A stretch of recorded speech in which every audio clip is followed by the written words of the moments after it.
My beloved child, there are pains I do not permit to come in order to finish you, but to awaken you. Yet if you continue to live in silence, clinging to memories like a wound that refuses to heal, you will lose something more precious than anything else, a holy inheritance entrusted to you in tears and in parting. When you refuse to let my light shine into the hidden corners of your soul, you are living as one, abandoned, while the truth is that you are chosen, guarded, and entrusted with a sacred responsibility. For if you will not open your heart to recognize what I am placing into your hands, then what you call an ending will become the grave that buries alive the very destiny I have written for your life. I have knocked at the door of your heart with tears, with losses, and even with the quiet spaces you thought were meaningless. But if you keep rushing past them, my word will become only an echo, lost inside a mind that has grown cold. For to those who have, more will be given, and they will have in abundance. But from those who have nothing, even what they have will be taken away. Mount 1312. I do not grow weary, but your time is not without limit. And each time you remain indifferent, you push yourself further away from the path that was meant to lead you into new life. I see clearly every night you wrestle in silence, every time you burst into tears when no one else knows. Yet, my child, pain does not come to destroy you. It is the bell I use to rouse your soul from numbness, from a way of living that only exists but does not truly live according to the nature in which you were created. You think you have lost everything, but the truth is that I am using your very loss to open a new journey, one that only those who have fallen to the deepest depths can have the heart to continue.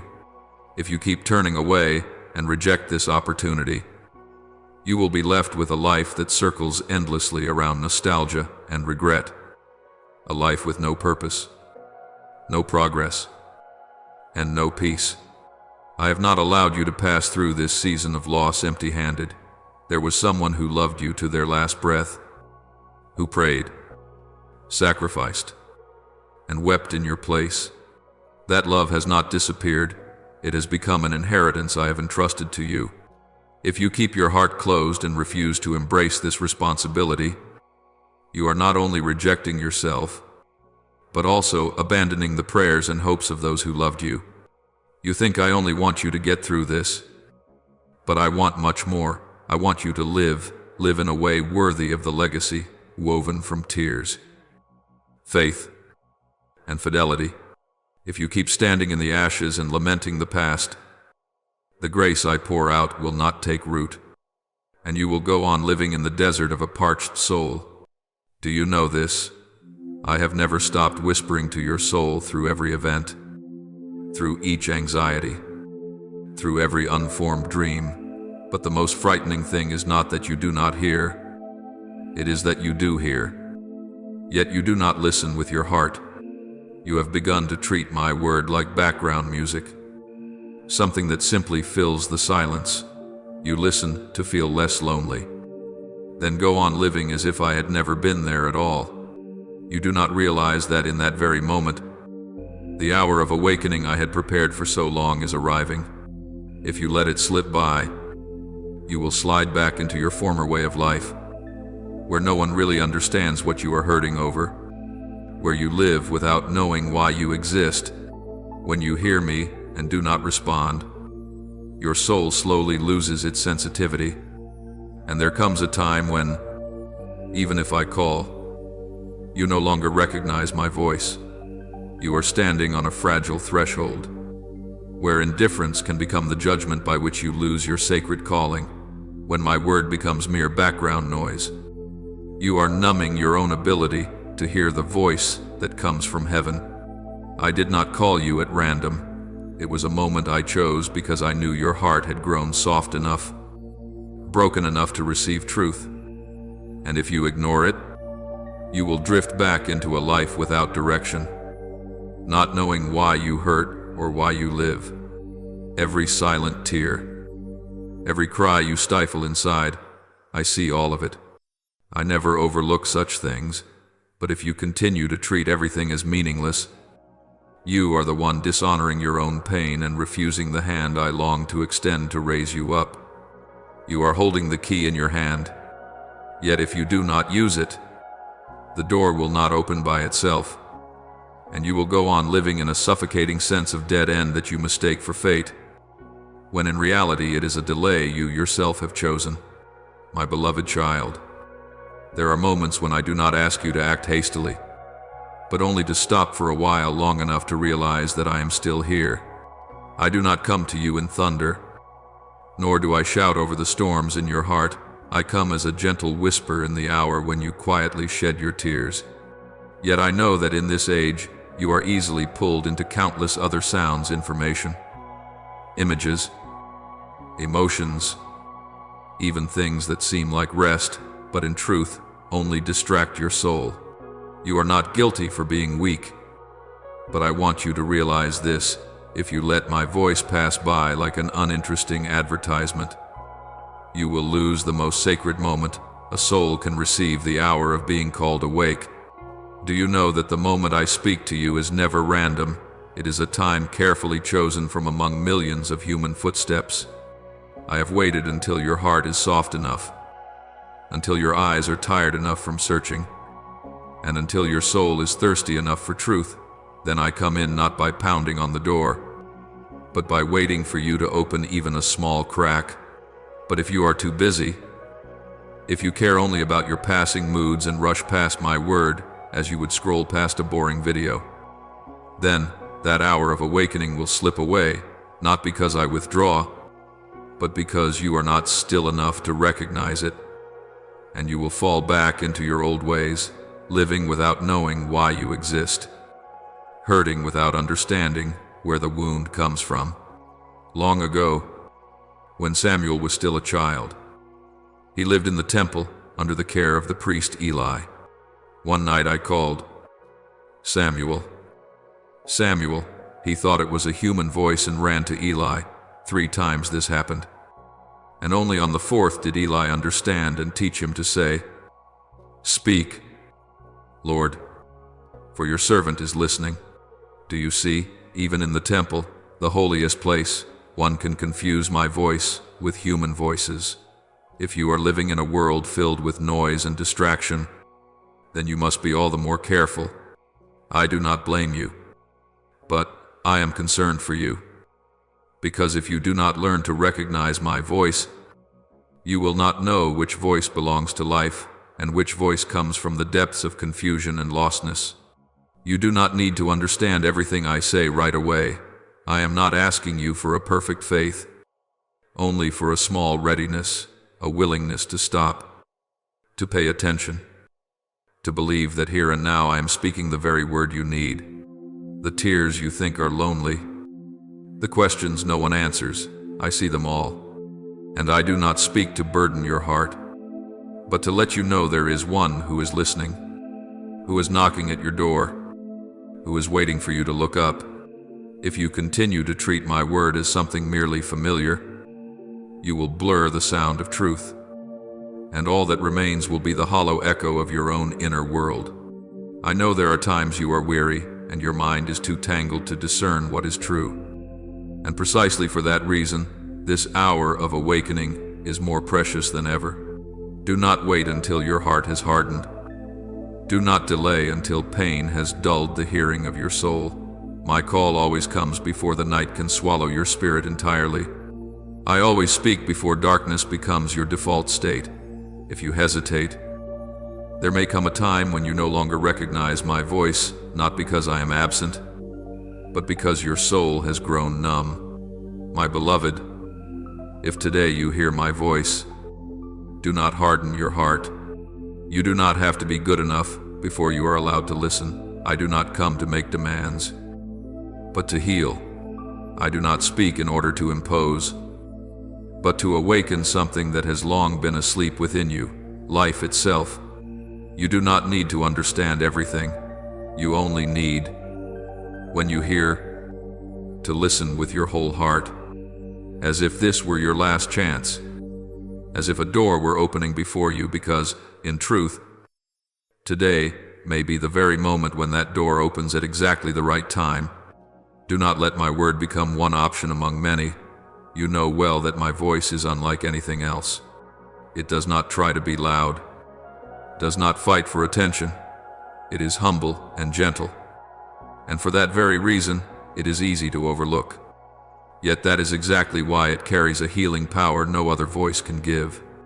If you learn to cherish every word I speak, every small sign I send, you will begin to see a new current rising within your life, a quiet yet powerful flow that guides you back onto the right path. I did not begin knocking at your heart only today, but today I knock more firmly, not because I have lost patience, but because the hour of awakening has come. What you are going through is no accident.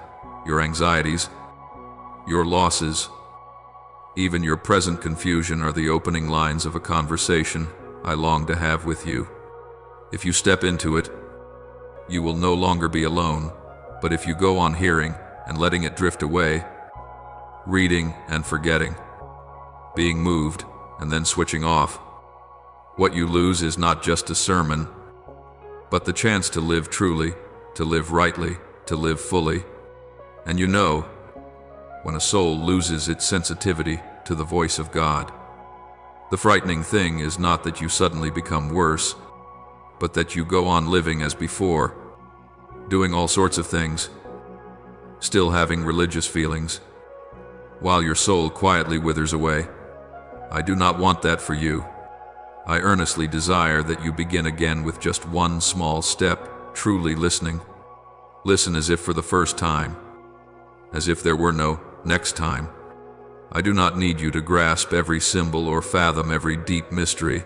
I only ask that you believe this. I am speaking truth, and my word is unlike any other word, for it carries life, forgiveness, and a way out of the darkness in which you are struggling. When you allow my voice to awaken your heart, every locked door will begin to open, not by your strength, but by the grace that is set in motion through your listening. Then you will see that my word is not given merely to move your emotions, but to stir again the holy lifeblood within you, so that you may stand firm enough to receive what is coming, what I have reserved for those who are willing to rise from out of their own pain. For it is precisely in the darkness of this invitation that you will touch the truest light, not a momentary flash, but a light that will guide the next chapters of your life. There is a very deep place in your heart that you always avoid touching, not because it is too far, but because it hurts too much. There you have bound yourself under a silent sentence. It is all my fault. I see you taking on a burden of responsibility that is not yours, as if you wanted to use your torment to redeem what has been lost. You think that as long as you keep regretting and blaming yourself, the memory will remain, and that person will not be entirely gone. But my child, guilt does not keep anyone with you. It only keeps you trapped. And when you live forever in the feeling that I am the cause, your soul is slowly strangled in a misplaced self-sacrifice that does not bring life, only exhaustion. I do not deny your pain. I also do not make light of the if-onlys. You whisper in the night, if only you had called sooner. If only you had cared more. If only you had been a little different. I know each of those things well. But my child, you are using your memory to rewrite a script over which you were never given control.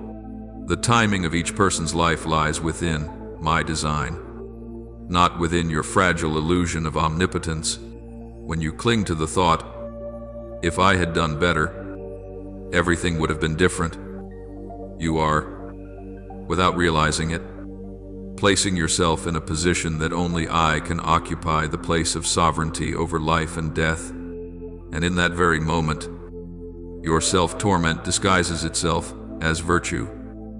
Yet at its root, there is a painful pride. You believe that everything revolves around your own ability, instead of resting wholly in my hands. I remember a woman long ago, caught in sin and dragged into the midst of a crowd. Everyone was ready to throw stones, while she kept her face bowed in shame. When I said, Let the one among you who is without sin be the first to throw a stone." One by one the stones fell to the ground, and the people slipped away in silence. Then I said to her, "Neither do I condemn you. Go now, and sin no more."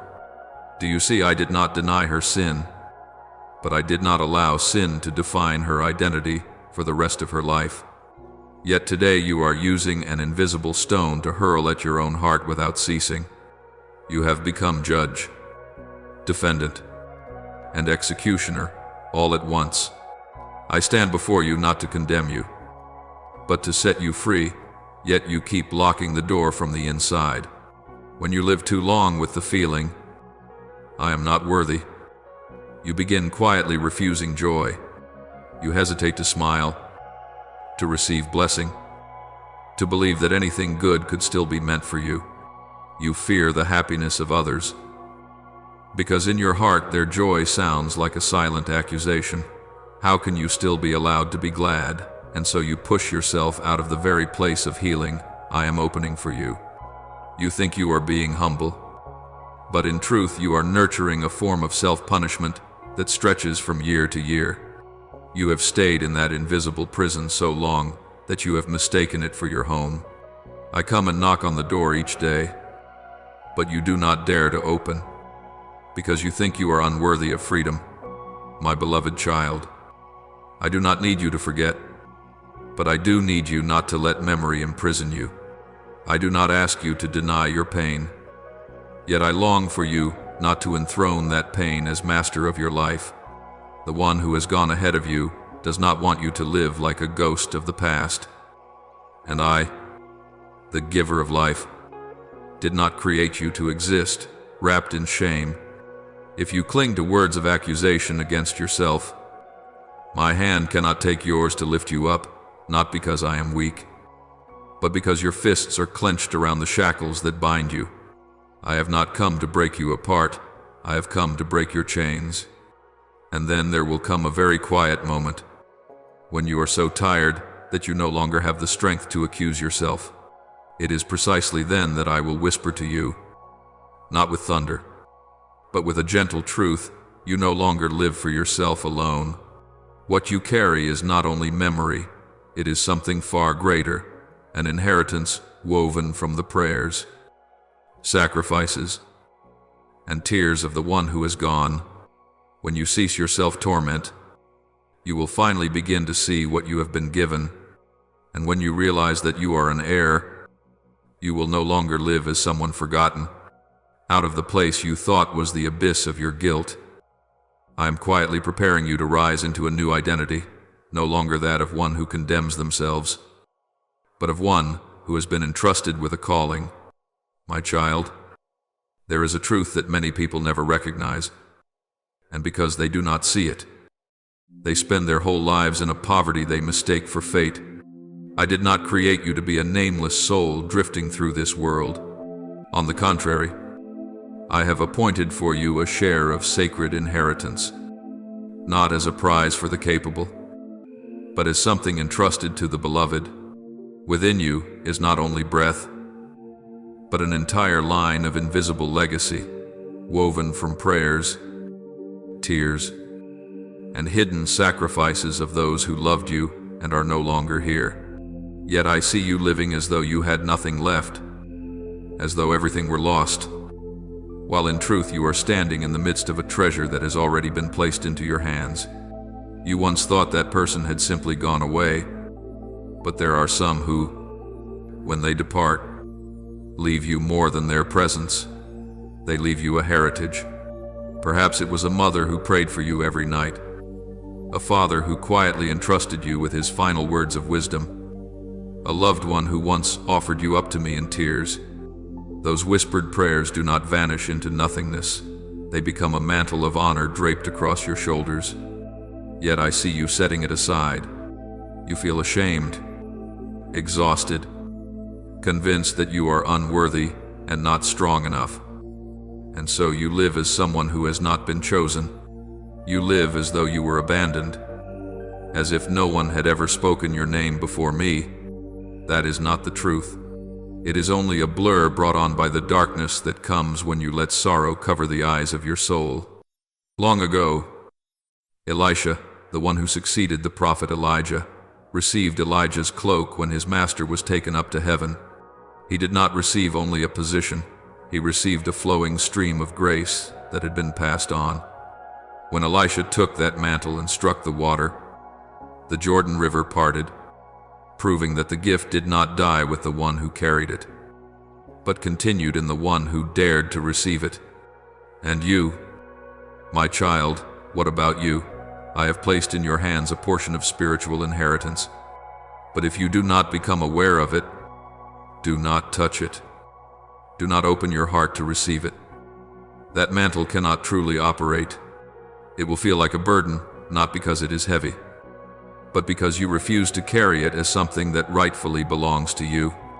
I have watched you be preserved in ways you did not expect, rescued from what seemed irretrievably lost, granted a peace without explanation in the darkest nights. You called it luck, yet you did not know that it was the continuing history of intercession at work. That person, though now with me, has left behind a spiritual current that has not run dry. And you are the heir. You are not merely a survivor, you are the one entrusted. But if you refuse to acknowledge this, if you keep living as someone who has lost everything, then you are quietly burying your most precious treasure in the ground, like the servant who hid his talent for fear of being blamed. I do not want you to live like a beggar, not because you are lacking, but because everything you need has long since been entrusted to you. You ask me for peace without realizing that peace is already waiting for you to receive it. You seek meaning, while meaning has been woven into your very name. I see your thirst for love, yet that love has never abandoned you. It has only been hidden beneath the doubts you feed each day.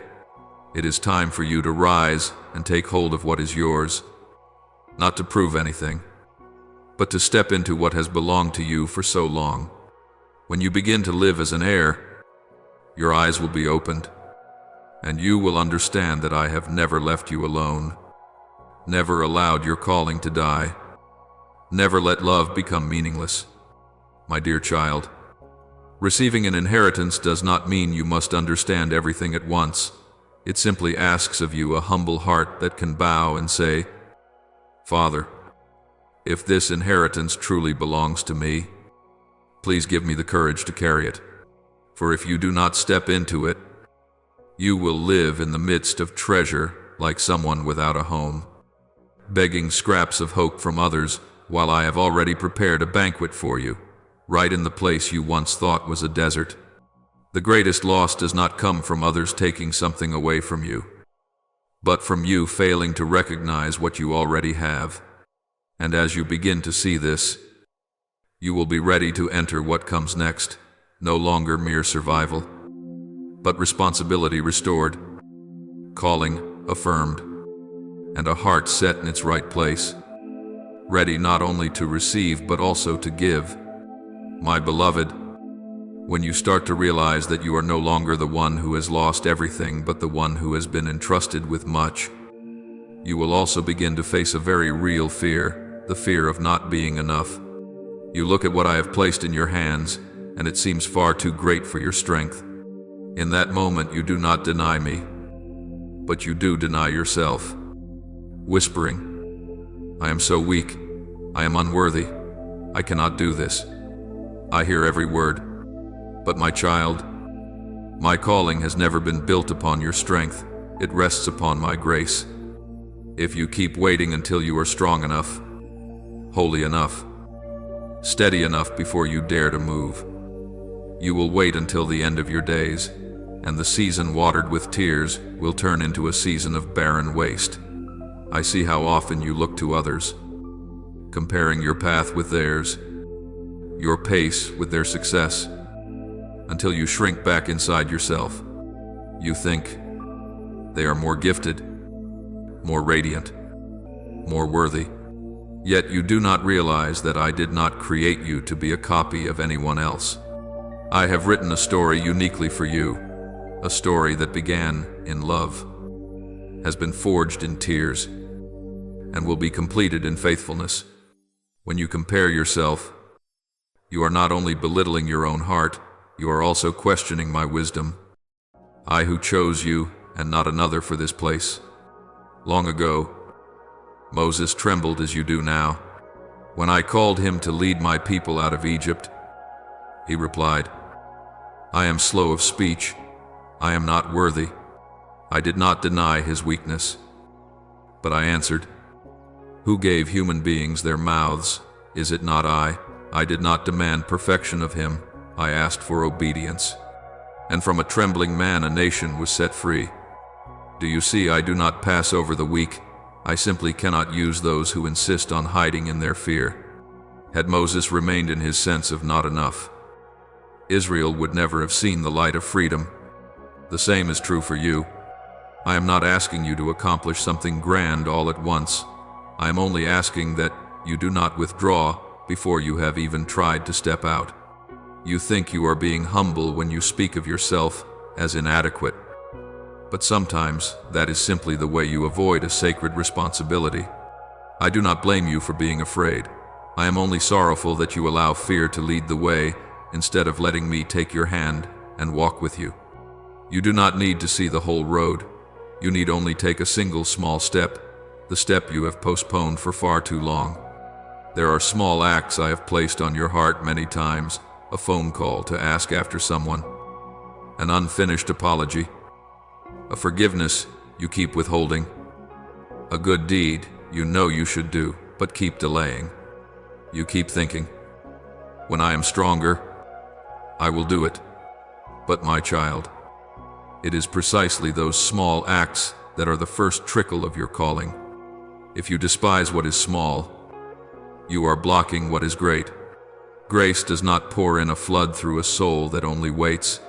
Grace flows through the one who dares to put a trembling foot upon the water. I know there are times when you choose to hide inside your own cloak, hiding in old memories, hiding in the things you once experienced with me, hiding in familiar moral and religious feelings. You speak often about faith, but you hesitate to step into the places where living, vibrant faith is needed. And so your calling, that which should have been set ablaze, gradually withers in postponement. You become someone who lives off memories instead of living out a mission. I do not want you to only remember what I have done. I want you to see what I am doing right now. Through you, my beloved child. If you keep running away, the season of tears you have sown will bear no fruit. You will carry a quiet regret through the rest of your days, regret that you did not dare to live fully what you were invited to. I do not want, when you look back, for you to see only that you were safe, but not that you truly lived. Safety does not save a soul, only a response does that. I do not need you to be great. I only need you to step out from the place where you are shrinking back into yourself. And then, when you dare to take a single step, even a very small one, you will suddenly understand, I have never asked you to walk alone. I have only been waiting for you to come out of your hiding place so that I can hold your hand in the midst of the great winds. In that very moment, the flow of grace will be opened again, and you will be ready not only to receive a calling, but also to learn how to live from that calling each day, with real actions, real choices, and real faith. There is one more thing I need you to face before we bring this journey to a close. So many times you have allowed yourself to stop at the point of being moved, without taking even one step further in faith. You listen, you cry, you feel your heart tremble. You quietly say, Lord, I understand. And then the next day you go on living exactly as before. Your emotions are like a passing breeze, touching your face and then disappearing, leaving behind no direction. You think that is already a response, but in reality you have only been standing on the threshold, without ever stepping through. And when the emotion fades, you assume that I have gone silent, when in fact it is you who have stopped, right at the starting point. Many times, The reason you stop is not because you are evil, but because you are afraid. You are afraid that if you really act, others will see you differently, afraid that you will make promises you cannot keep, afraid that if you begin, you will have to leave behind certain things you are still clinging to. And so you keep the grace of enlightenment within the safe bounds of emotion, not allowing it to flow into action. Long ago I told the parable of two sons. The first said, "I will not go to work in the vineyard," but later regretted it and went. The second said, "Yes, I will go," but in the end did not go. Do you know? It is the one who speaks little but is willing to act who truly does the will of the Father. If you speak to me in tears but change nothing afterward, you are like the second son, saying yes with your feelings, but saying no with your life. Therefore today, I am not only inviting you to feel something, I am inviting you to do something. It does not have to be big, it does not have to be complicated. It is enough that you dare to turn what you have heard into a concrete step, a sincere prayer, a firm decision to cut off something you know is killing your soul, an act of forgiveness you have been withholding, a small gesture to honor the inheritance and mission you have received. You can write down what I have stirred in you today. Call it by name, and say to me, "I accept, I step into it." When you do this, emotion will no longer be just a wave that passes by, but will become a seed of faith buried in good soil. Do not think that sharing this message is just pressing a button or following a trend. When you tell someone what I have done in your heart, you are opening a door of healing for them. There are people who hurt like you, who are bound by sin and loss as you are, but they have not yet heard my voice. Your small testimony, a message, a conversation, a word of encouragement, can be the key I use to touch them. If you keep everything to yourself, you not only cut off the flow of healing toward others, but you yourself will gradually dry up, because faith that is not shared is faith that slowly withers in silence. And then, when you are willing to take a step, even a trembling step, even a small step, you will realize that everything I have said to you from the beginning until now is not only to comfort you, but to prepare you. I awaken you from indifference. I draw you out of the cycle of guilt and self-torment. I remind you of the sacred inheritance that has been entrusted to you. I call you out of hiding to live your vocation. And now I invite you to walk in faith so that the flow of healing will no longer be cut off. You will no longer be just someone who once heard a message, but someone who is living that message every day. My child, I stand with you here, not at the end of the road to grade you, but in the middle of the journey to hold your hand. Do not be afraid of having to move forward. It is more fearful to stand still until your heart grows hard and can no longer hear anything. If today you hear my voice, do not delay. Let what you feel become what you live. And when you do so, the season of tears sown will no longer be wasted. It will blossom into a life that knows it is loved, forgiven, entrusted, and sent. My child, what has just passed in your life, the stretches of road you thought were the end, the days you sat helplessly watching everything fall apart, were not really the final full stop of the story, but a page I intentionally folded to prepare for opening a new chapter that is deeper, truer, more mature. But when you are in the midst of feeling abandoned, you cannot see that. You see only broken pieces, unfinished promises, frustrated plans, and a weary heart. And so you quickly call it the end. I do not blame you for that, for I know that when you are in pain, you see everything through the lens of tears. But today I want gently to reshape the way you see every loss, every door that closes, every dream stretched out for yet another season is not a collapse, but new ground being plowed in your soul so that I may sow there what is eternal. Wherever you bleed, There I have placed a seed of life, wherever you feel a silence so still it takes your breath away. There I am quietly guarding the word I spoke to you long ago, waiting for the right moment to bring it into bloom. Many times you think your life is only a series of unfinished things, like puzzle pieces that will never fit together. But you do not see the vantage point from above, where I am looking.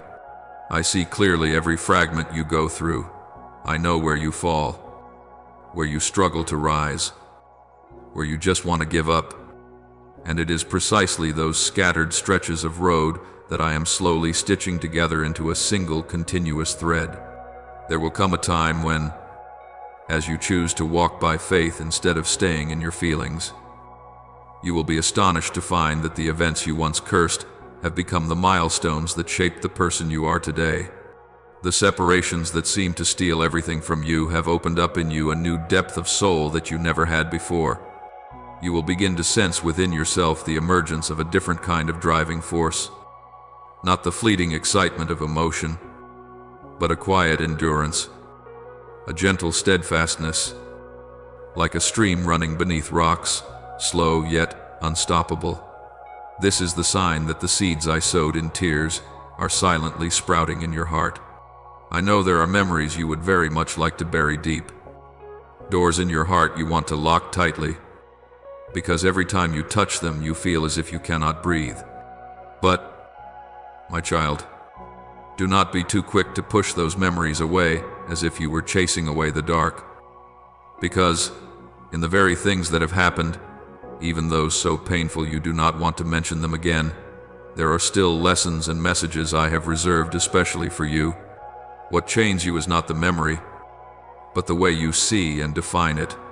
When you regard them as a verdict, they become a prison, but when you allow me to shed my light on them, they become pages of a sacred journal where you record my footprints through your life. I do not ask you to forget everything, because that is neither realistic nor healthy. I only invite you to learn to look back on the past, not with eyes of self-condemnation, but with the gaze of one who understands there. I was being formed. On your journey there is a treasure that cannot be seen with the naked eye, yet is more real than anything you can hold. It is the invisible inheritance I have left you through the love, the prayers, the sacrifices of those who once were present in your life and are now no longer beside you. There are those who have quietly spoken your name before me many times. There are those who have offered your future into my hands with their sighs. There are those who have silently accepted loss, letting themselves be consumed, just to shield you from certain falls. These things do not disappear when they go.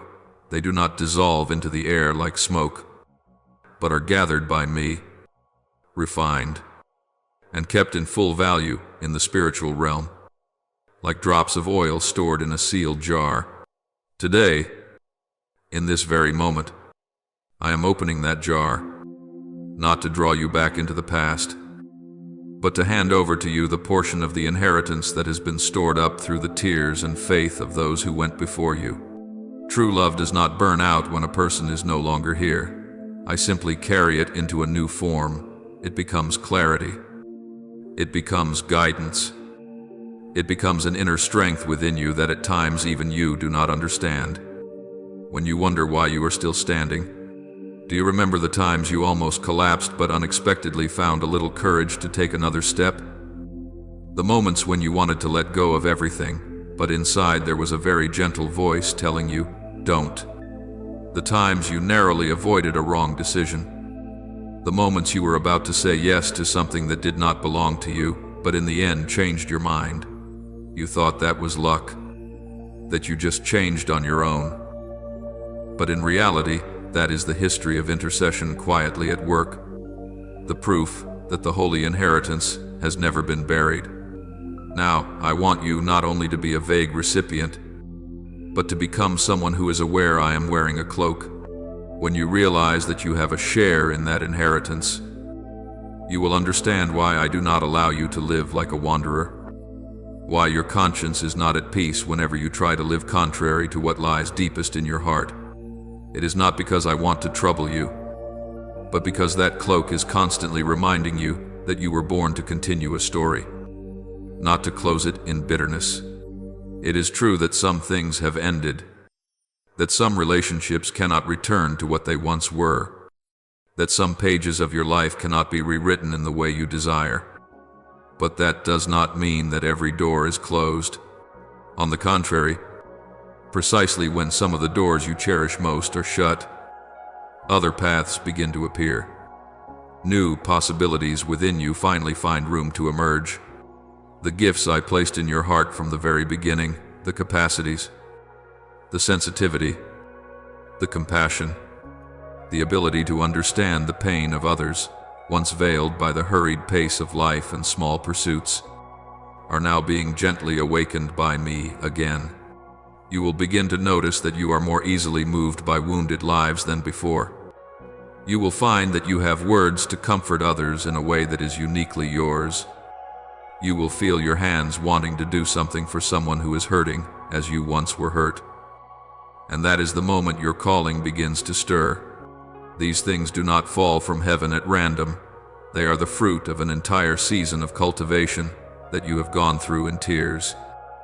The proof that I do not waste a single drop of your tears. Therefore, I invite you not to keep turning your back on your own heart, not to keep locking away your capacity to hope and saying to me, I don't dare hope for anything anymore. You do not need to hope in an illusory way, forcing yourself to believe that everything will return to exactly how it once was. But you are allowed to hope in a deeper way, to believe that from this moment on, no matter which road you walk, I can draw good out of what is bad, restore what lies in ruins, and build again out of ashes. What I desire today is not only to comfort you in this present moment, but to lead you to the place where you dare to believe that your life is not over. As long as you still have breath, there is still a chance for that sacred legacy to keep living on through your own choices and actions. When you allow yourself to be healed, not in a single instant once and for all, but step by step with patience, you are opening the way for hope to return. Not like a flash of lightning that flares up and then disappears, but like the quiet dawn rising each day, slipping through the crack in the curtain and reminding you that today you are still allowed to begin again a little, to live a little better than yesterday, to love a little more deeply, to trust a little more firmly. And so, little by little, you will discover that what you once considered the final full stop is only a comma in my hand, so that your story, with all its pain, memories, heritage, and calling, can go on being written in a way that is full of meaning. Do not keep carrying on your back what you could have laid down at my feet. My child, the words you never had time to say, the hugs you never managed to give, the messages you never sent, the last look you keep replaying over and over in your mind. If you hold on to all of that as though it were a sentence you must serve upon yourself, you will be exhausted before you can even take half a step forward on the new journey I am calling you into. I am not inviting you to move on with your hands tied and your heart in pieces. I am gently, yet firmly asking you to hand back to me each fragment of torment that you think you must keep as a deserved punishment. You do not need to punish yourself anymore, because I did not create you to live your whole life as an accused standing in the dock. I want you to learn to live as a child who knows they are forgiven, loved, and sent. You have cried long enough. You have gone round and round the same wound enough times. Now is the time for you to allow yourself to lift your head and take a full, deep breath, like a child stepping out of a dark room that has been closed for years, and finally seeing the light slip in through the crack of the door. Do not let all the if only and what if become a noose around the neck of your soul anymore. They do not make the past more beautiful. They only make the present heavier and the future more obscure. I am here not to remind you of what you failed to do. I am here to ask you something very simple yet very serious from this moment on. Do you want to live differently? If you are willing to pause and listen, you will realize my voice does not come to terrify you, but to open for you a way out of the maze of emotions and obsessions. For so long you have been used to letting your feelings lead the way when you feel like you are a mess. You hide when you feel unworthy. You stay silent when you feel weak. You stand still. But my child, emotions are only waves. They rise and fall. They come and go. They cannot be the foundation for an entirely new life. I am not asking you to deny your emotions. I am only asking you not to put them in the driver's seat.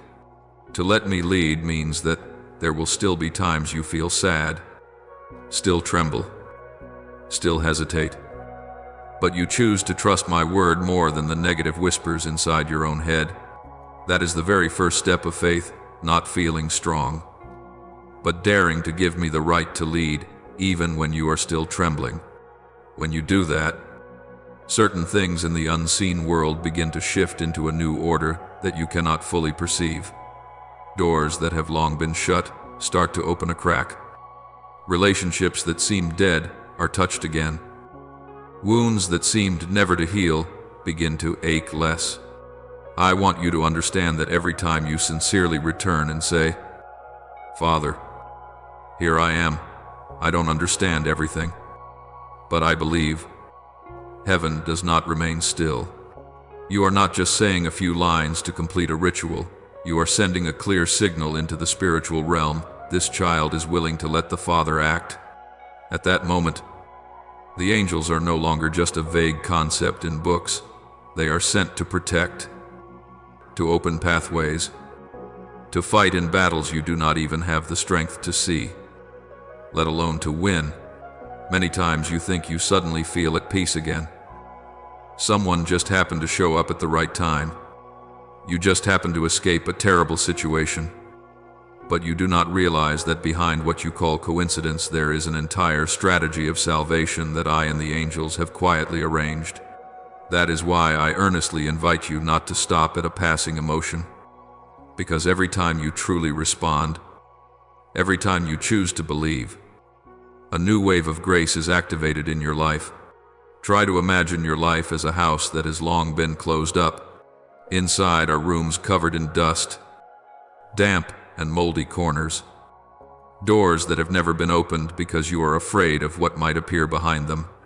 The guilt, shame, and regret over things left unsaid and undone are like layers of locks wrapped all around, making that house darker with each passing day. Today I stand at the door of that house and knock, not loudly, not by breaking in, but with the steady, patient knocking of a father who does not grow tired. When I tell you open your hands, I am not only talking about a few symbolic gestures during prayer. I am telling you to release those locks one by one. Forgive yourself. Stop playing the judge in your own case. Accept that the past cannot be changed but can be redeemed.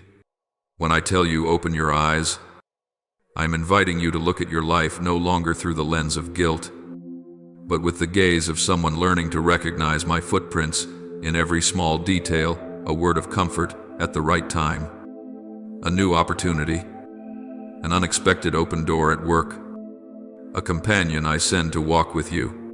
And when I tell you open your life, I want you to no longer shrink back into the role of someone who only knows how to endure, but to begin to live as someone ready to receive and to give.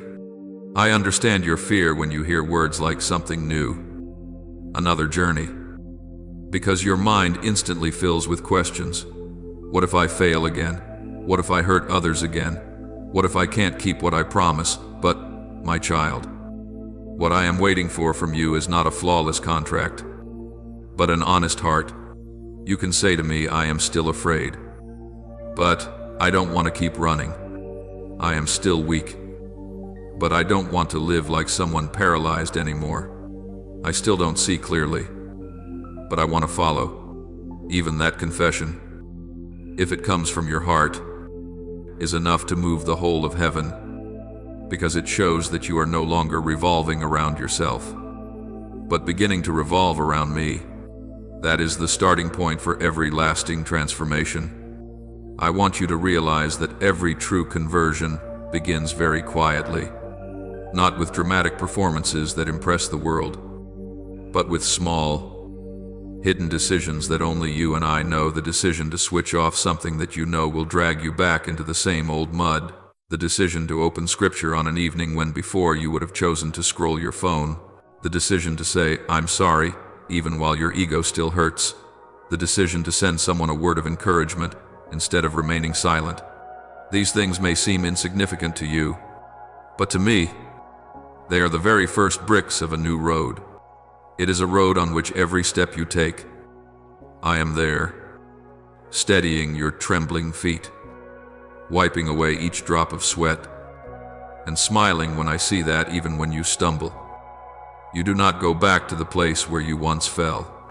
Take a deep breath, not only to regain your composure, but to remind yourself that you are still alive. And if you are still alive, it means I still have plans for you.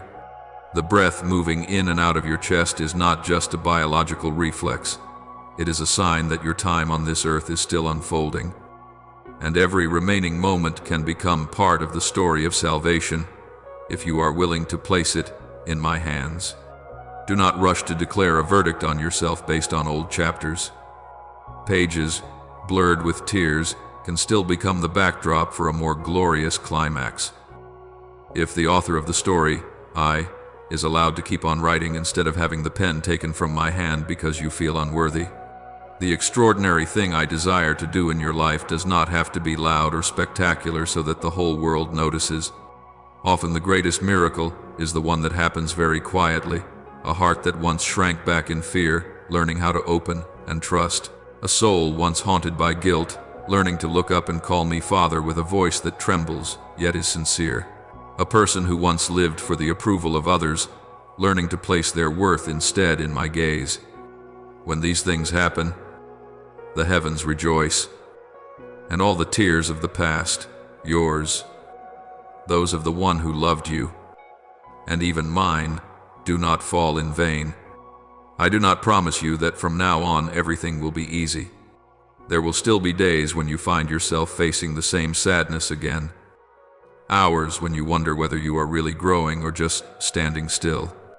But I assure you of this: if you keep choosing to return to me, to keep walking after me, however small your steps, then not a single step is meaningless. Even when you get lost, I will use the very stretch of wandering to teach you something deeper about grace. Even when you fall, I will use that very fall to show you that my love does not change. And when you realize that you are loved, even in your fragility, you will slowly lose your fear of moving forward. Therefore, I want you to see this moment as a milestone. Do not treat it as just another time you felt moved and then left it at that. Let it become the moment you decide not to live any longer under the yoke of past sins, under the weight of unsaid words, under the shadow of missed opportunities. You cannot go back to fix the days that are gone, but you can absolutely join me in rewriting their meaning. You can let them become testimony instead of a sentence. You can let them become the driving force to love more, to serve more deeply, to live more awake. And I will walk with you in the smallest things, like a father who patiently teaches his child to walk and rejoices aloud every time he sees you take one more step. Take one more breath now, my child, deep and slow, as though you were breathing in all the new hope I am placing before you. Then walk on with me. No need for noise. No need to prove anything. Only be real. Only be faithful. Only do not let go of my hand. The rest, leave to me and to the heavens above. And one day, when you look back, you will realize that from this seemingly small moment, the moment you dared to open your heart, something extraordinary truly began in your life. Quietly, but in a way that can never be reversed. My beloved child, now be still for a moment, as when night falls and all the sounds outside fade away, until only the beating of your heart remains and the sighs you share with no one. because I want to whisper to you about something I have long been quietly weaving into your life, yet which you have never truly seen. Along the path you have traveled, there was someone who stepped into your life, not by accident, not as a passing figure, but as a gift I sent to you, wrapped in the form of care, in simple questions, in quiet meals, in anxious glances when you were tired, in reminders that seemed so ordinary that more than once you brushed them aside. That person may have been your mother, your father, your grandparents, a relative, or someone whose name you can no longer clearly call to mind. But I have not forgotten. They did not leave you only a few old photographs, a few worn objects, a few scattered sentences. They left, in the sacred realm, a streak of light bearing your name, woven from all the hidden moments when they placed you before me, while you were busy growing up, busy clashing with life, busy chasing after what you thought was important. They quietly stepped back, knelt down, or simply sat silently on the edge of the bed, closed their eyes and whispered to me about your life. They called your name not once or twice, but many, many times, sometimes in joy, sometimes in anxiety, sometimes in fear of losing you, sometimes in days when they themselves were exhausted, yet still tried to beg that you would be sheltered, guided, and given a life that would not lose its way. Those whispers did not dissolve into the air, did not vanish into nothingness, and did not cease when they closed their eyes in death. I listened to every one of them, cherished them, and kept them like precious drops of oil in my jar, placed in a very deep place in the heart of God, waiting for the day when you would be grown enough, cracked enough, thirsty enough for those drops of oil to be poured out, seeping into the parched regions of your soul. You think you only have a handful of broken memories, long-gone conversations, unfinished stories that now, when recalled, only make you hurt more. You think those days have passed, and that death or distance has cut every thread between the present and the past. But my child, in my world, sincere love is never broken by time, much less erased by death. There are things that belong to the body that must eventually part ways, but there are things of the soul that begin to bloom precisely from the moment of farewell. That person may no longer sit beside you, may no longer call your name with that familiar voice, may no longer wait for you to come home each evening, but what they once offered you to me still stands firm before my holy presence, like a prayer that has never been withdrawn.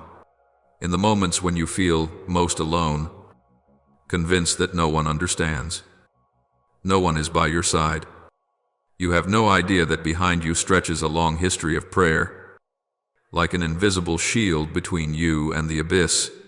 There were so many times when you could have slipped further, wandered farther, sunk deeper, and yet suddenly something happened. A door closed. An inexplicable obstacle appeared. A protection you could not explain surrounded you. You called it good luck, but I call it answers to the tears that were once shed for you. Remember the times you stood at a crossroads, your mind reeling because you had no idea which way to go, and yet in the end, you chose a path that did not push you into a deeper pit. Remember the times you thought you had lost everything, yet at the last moment, a small way opened up. Remember the moments when you were convinced you could not get back up, and yet the next morning you still woke up, still dragged your feet forward, still found a strange extra measure of strength so that you did not collapse. None of that was random, not the work of a god of luck, nor merely the hidden strength within you.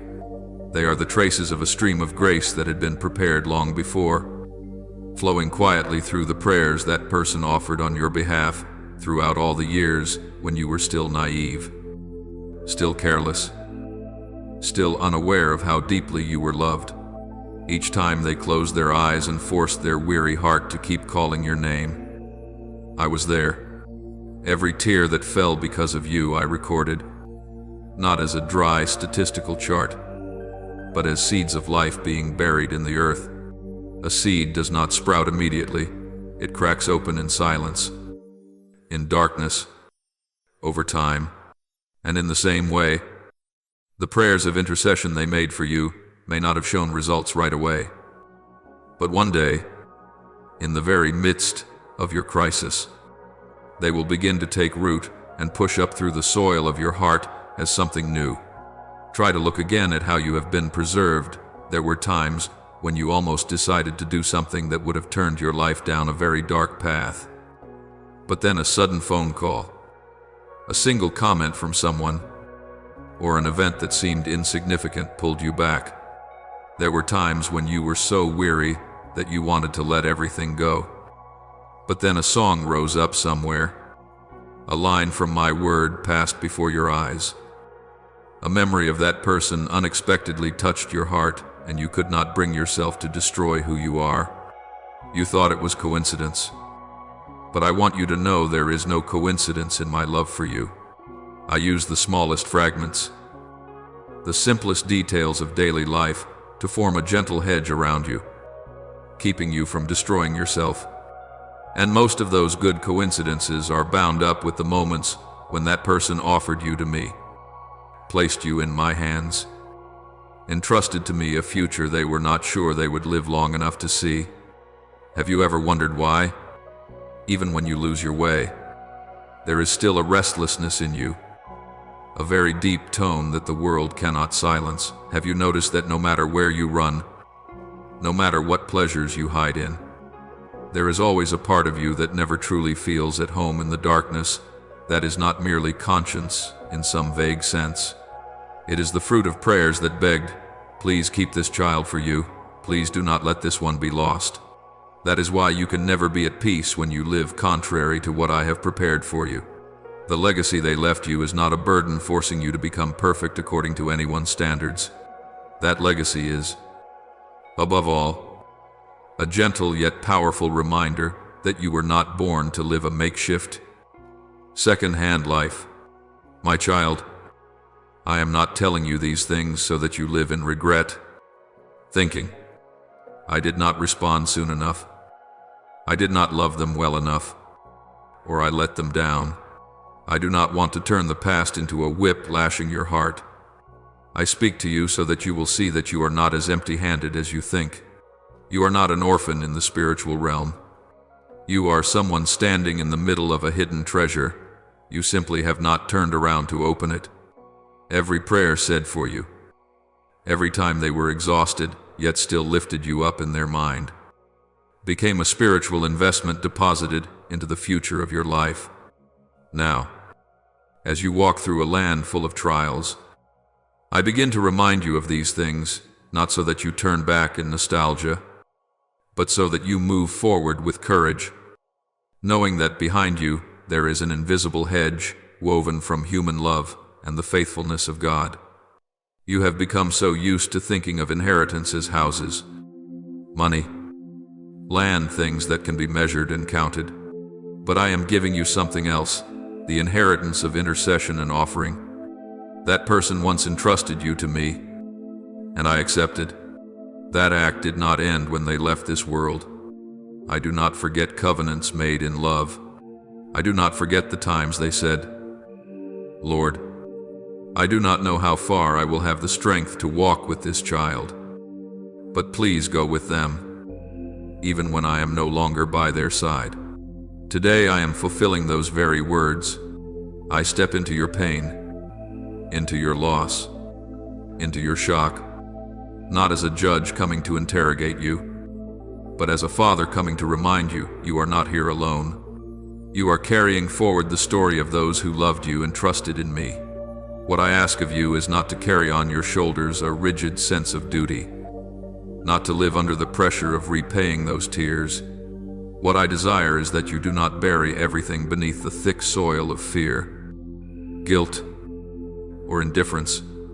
Let what was sown for you begin to blossom within you. Let your heart grow soft instead of freezing over in grief. Allow yourself to believe that your life can still bear fruit, not only for you, but for others, for that is the only way the prayers of intercession from long ago will not remain locked in the past, but will continue to breathe in the present.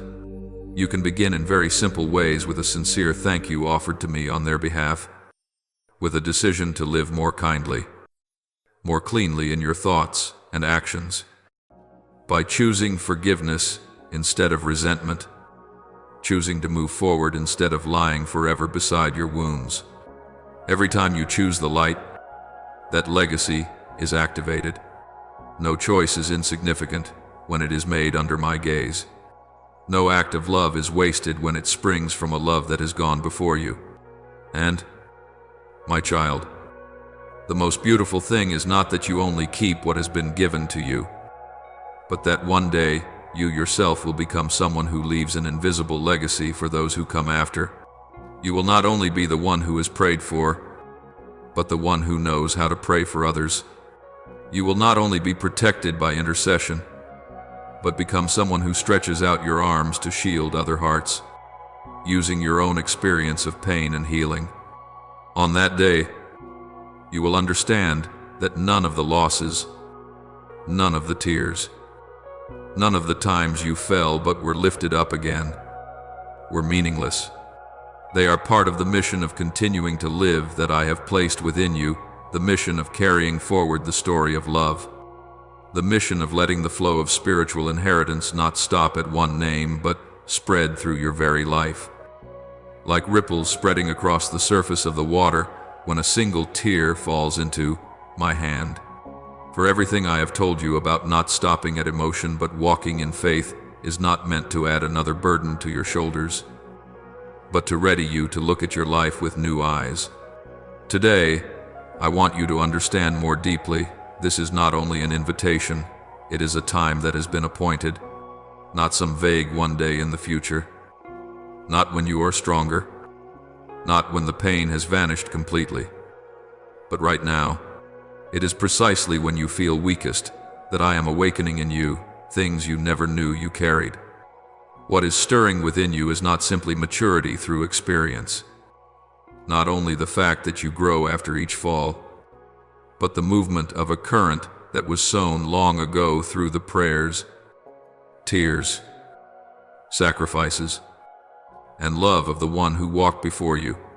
They placed your name into their pleas, entrusted your future into my hands, asked me to keep your heart and lead your soul through stretches of the road they knew they would not be able to accompany you on with their mortal feet. And now those prayers are blooming within you. Have you noticed that there are moments when you are strangely calm in the midst of chaos? Days when you stand at a fork in the road and suddenly feel your heart lean toward a wiser choice, even though by nature you are hesitant and impulsive.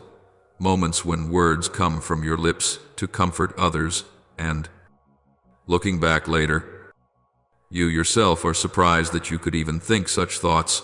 None of this is a random flash of lightning that flares and then disappears into the night. Nor is it simply that you have become better over time. They are the quiet signs that a spiritual legacy is at work in you, an invisible yet real continuation born of the sincere love of the one who loved you to the very end, and of my own hand, which is weaving everything together. I want you to return to those final moments you shared with that person, not to deepen your pain, but to read them again in a new light. That hug that seemed so ordinary, that remark you thought was casual, that gaze that lingered a few seconds longer, that voice dropping low as though it wanted to carve something into your heart, even the silences between you that you could not make sense of at the time, all of these were not empty moments. Hidden beneath that simplicity, I allowed a transfer to take place, a passing on of responsibility, a passing on of blessing, a passing on of faith. That day, for you, may have been nothing more than a farewell, but for heaven it was only a semicolon, a pause to open the next part of a story. The author is still writing. That day was a sealing, a moment I used to place my mark upon your soul. declaring that from then on you would carry not only longing, but also an unfinished part of a mission. You may not have heard any clear voice. No solemn words were proclaimed. Yet through every small gesture, I allowed a quiet promise to be sown into your heart. And today, as you sit here listening to me, is the moment that seed begins to break open and sprout. When I speak to you about inheritance, I am not calling you to live forever in the past, nor forcing you to strain to become some version of the one who has gone before. I am showing you that there is a quiet voice still walking with you in every step. It is not an illusion, not something you invent so you will feel less alone, but a very real communion in the spiritual realm. True love does not end when life on earth stops. It simply changes form. The one who loved you with a human heart now loves you with a heart that has been purified in my presence. They are no longer beside you in a way you can touch, yet their love has been absorbed into the stream of grace I am pouring out over your life. That is why, at times, you sense a support you cannot name, a gentle consolation that does not come from anyone around you, a soft urging that reminds you not to give up. All of these are the cord that links ancient prayer to your present life, the traces of a legacy that has not died but has simply passed from one hand to another pair of shoulders. I am the God who wastes no tear. What you think is lost never becomes nothing in me. For you, that day of separation may seem like the final chapter of a book, the bitter full stop at the end of a beautiful story, but, in my eyes, it is only a transition. I know there are moments when you secretly complain. Why does it have to be me? Why did they go while I stay behind with all this emptiness? I do not rebuke you for those questions, but I want you to know this: you remain, not to be punished, but to continue. You remain to become living evidence that love bound to me never stops at the grave, but continues to bear fruit through the lives of those who are willing to receive the inheritance entrusted to them. The new experiences you have of inner strength, the times you thought you would collapse but did not, the moments you wanted to abandon everything yet still chose to rise. Do not dismiss these as stubbornness or sheer toughness of character. See them as the fruit of countless times that person knelt and begged me that you would not break, as my answers to quiet cries that you may never fully know in this life. And today I tell you this so that you may cease living like someone in debt. Stop thinking you are unworthy of such graces, and stop doubting that all of this is somehow unreal. Take courage and receive this truth as a ray of light entering the deepest place in your heart. You are not only a bearer of wounds, you are a bearer of a seal. You carry not only the scars of loss but also the sign of continuation. You yourself are the flesh and blood answer to prayers that were offered up long before you were even aware that you were being prayed for. You are the harvest of quiet days of sowing, of years in which someone steadfastly trusted that I would protect you, lead you through storms, and use you to continue the good they began. When I look at you, I do not see an empty soul. I see a treasure yet unopened, a mantle still folded, a lamp filled with oil that has not yet been fully lit. And I do not say this to burden you, but to ease your fear. For if this is the inheritance I have arranged to entrust to you, then I also know your limits. I have already taken into account the times you will be tired, weak, and wavering. This inheritance was not designed to crush you, but to cover you, to mark you, to raise you into the place I have chosen for you. I do not wait for you to become perfect before I place this garment on your shoulders. It is this very garment, this inheritance, that will gradually shape you into the person you are called to be. Therefore, instead of shrinking back under the feeling of, I am not worthy, begin to say to me with a new response, if this is what you, Father, have prepared for me, please teach me how to walk in it. That simple response will open up a new current. It will help you see every event no longer as a chain of random happenings crashing down on your life, but as pieces I am fitting together for a more complete picture. It will help you receive memories not as a stabbing knife, but as a lamp that shows the way. It will help you stop rejecting the beautiful changes being born within you, and instead bow in gratitude that I have used even what you thought was loss to form a new person in you. Do not be afraid that if you acknowledge you are carrying this inheritance, you will have to strain and tense yourself so as not to disappoint me or betray the one who loved you. The truth is, I am not waiting for you to make yourself worthy of the inheritance. I am only waiting for you to open your heart so that I can lead you step by step, and the one who has gone before you, now in my light, does not desire that you live in fear. They long for you to live in freedom, freedom to continue the story we have been writing together, freedom to stand amid your pain and say, I do not understand everything, but I know I am being led. When you accept the reality that you are a continuation and not a full stop, the way you see yourself will change, and the way you face the future will change as well. You will no longer walk as someone with no place to belong, but as one who travels a road already strewn with blessings. You will no longer merely beg for a little peace just to get through the day, but will begin to ask me to teach you how to live in a way worthy of what you have received, the grace of forgiveness, the grace of protection, the grace of being called by name in my plan. And one day, when you look back on the path you have walked, you will clearly see every time you chose to rise, every time you chose to go on, that inheritance was being activated, not only keeping you from sinking, but also reaching those who look at your life to find a reason to hope. Today, I lay my hand upon your shoulder in silence and say this to you as a final confirmation before you move forward. There is not a single moment, not a single tear, not a single prayer that has fallen into meaningless emptiness. All of them are converging in you, so that from now on, you will not merely tell a sad story of loss, but a deep story of continuation. You are not only a witness to a chapter that has closed, you are the one holding the pen to write the next pages.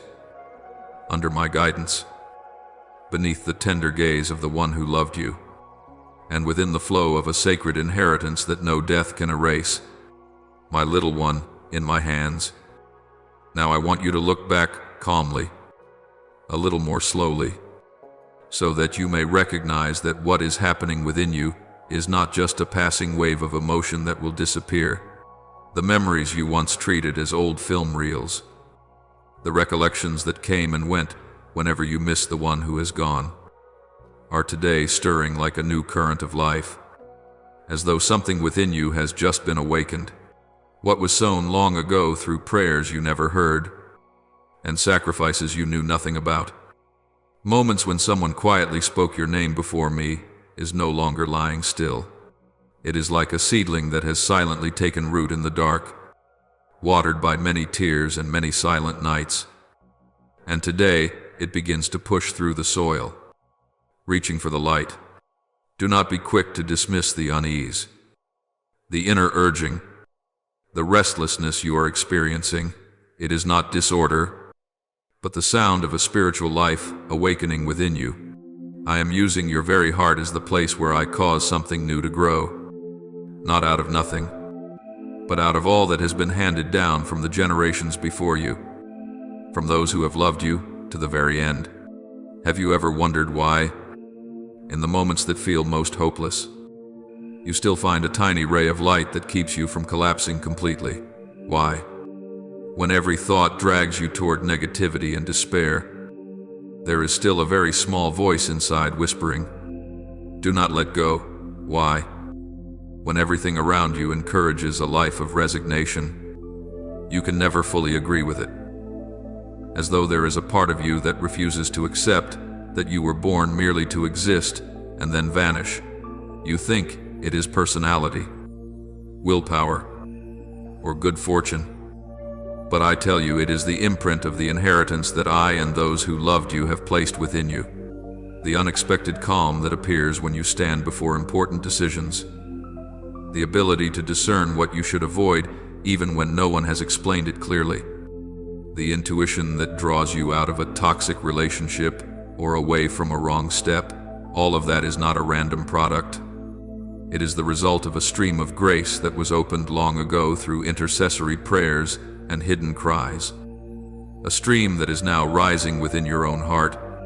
I want you to realize that what is moving within you at this moment does not come only from the present. It is the continuation of a long story.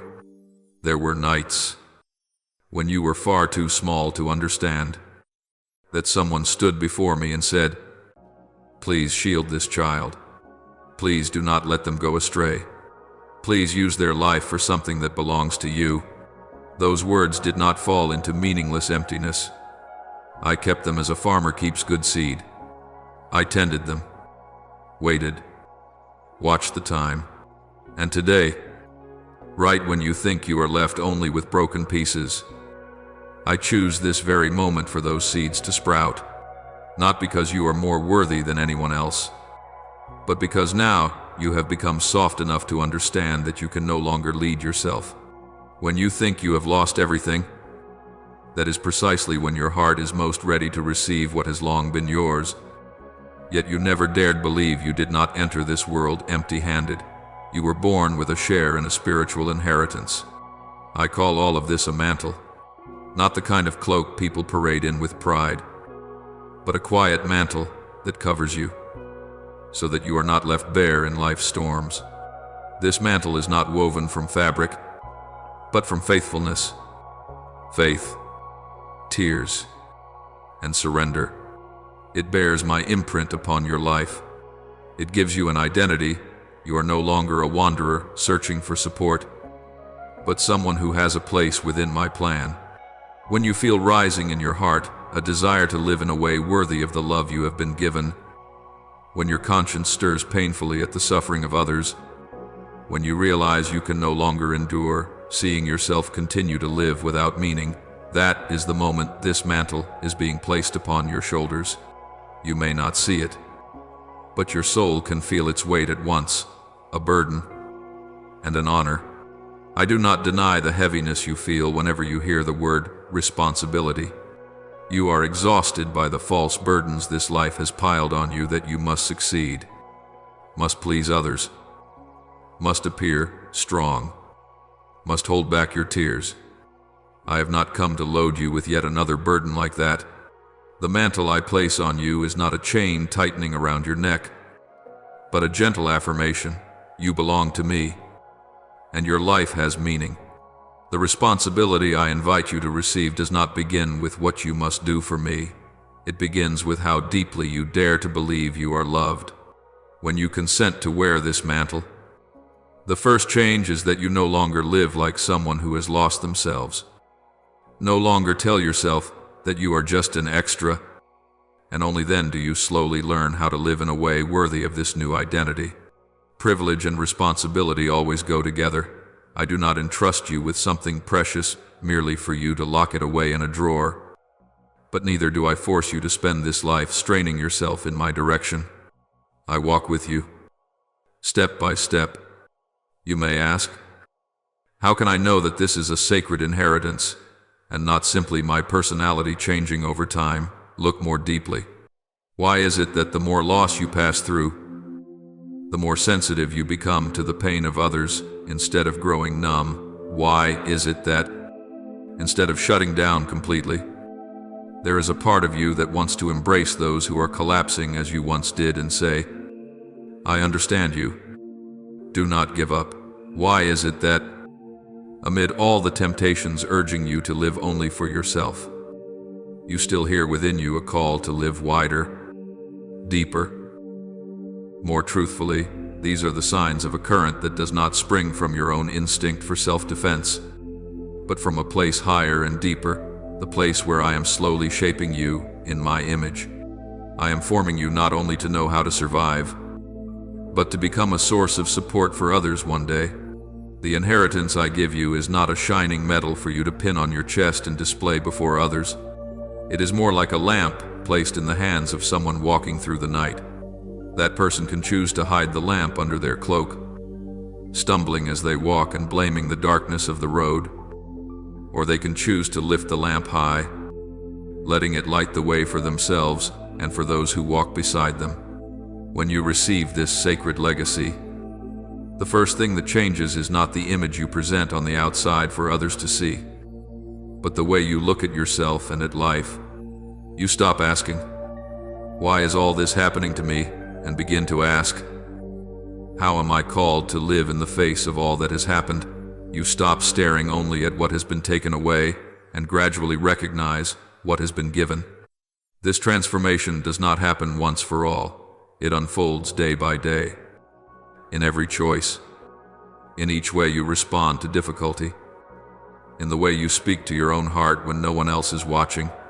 Do not imagine that when I speak of a mantle and an inheritance, I am pushing you into some grand plan beyond all imagining, forcing you to live a life of constant strain. I am not inviting you to play the hero. I am inviting you to live in accordance with your true soul. In truth, what has drained you for so long is not your calling, but your attempt to live against that calling. You were born to love and to be loved, yet you have tried to appear cold. You were born to lift others up, yet you have locked yourself in the shell of "I can manage on my own." You were born to walk at my side, yet you have tried to run alone and only cry out to me when you collapse. You are weary because you keep moving against the grain. When you begin to step in the right direction, even if the first steps are slow, trembling, and clumsy, you will feel lighter and more at peace, because you are finally walking on the path that was written for you from the beginning. I know your heart is still full of questions. If this is the inheritance the Lord is giving me, if this is the mantle He lays over me, what am I supposed to do with it? How must I change? My child, you do not need to have a clear plan right away. The first step is not to do, but to receive. Say to me, in prayer, with a simple, honest sentence rising from your empty hands, "I do not understand it all, but if this is the portion you have set aside for me, I accept it. Teach me how to live in a way worthy of it." When you dare to say these words, even with a trembling heart, you have already taken a great step beyond your old comfort zone. You have admitted that you are not merely a victim of circumstances, but someone who is called. From there, I will gradually show you each small thing, a person who needs your support, a small task you can faithfully carry out, a habit you need to release, a gift you are meant to nurture. Nothing will be sudden, but nothing will be meaningless. I also want you to understand this. A sacred inheritance is not given only for your feelings. It flows outward to those around you. When you consent to let me use your life, you will see that old wounds, instead of only knocking you down, become places where others can find true comfort. The loneliness that once pierced your heart now becomes a capacity for deep listening.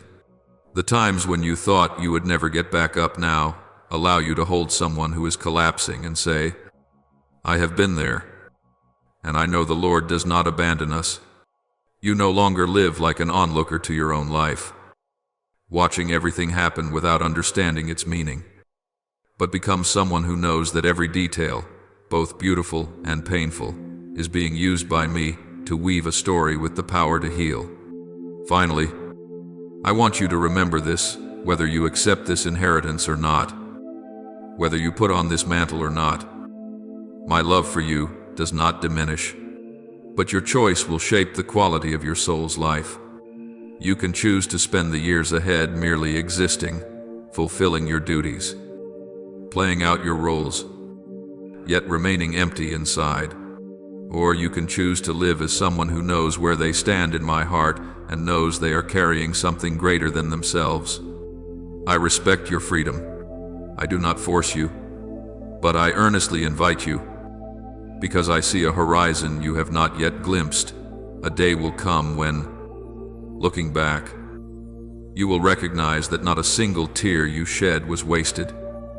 Not a single prayer spoken by those who loved you was meaningless. Not a single dark season was unnecessary.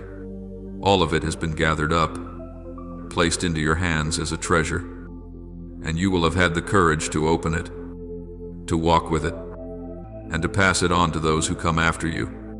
My child, I want you to linger with me a little longer, right here, at this point, where your heart has been stirred but is still hesitant, not yet daring to trust fully.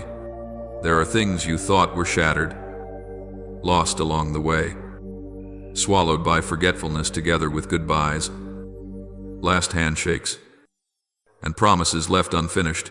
Yet, in my world, not a single fragment of genuine love is ever lost. Not one of your tears falls without being gathered by me. The separation that once tore your heart apart and made you think the pages of your life had closed was not a final full stop, but a turning of the stream, where the story moves into a new chapter with a different perspective, deeper and more mature.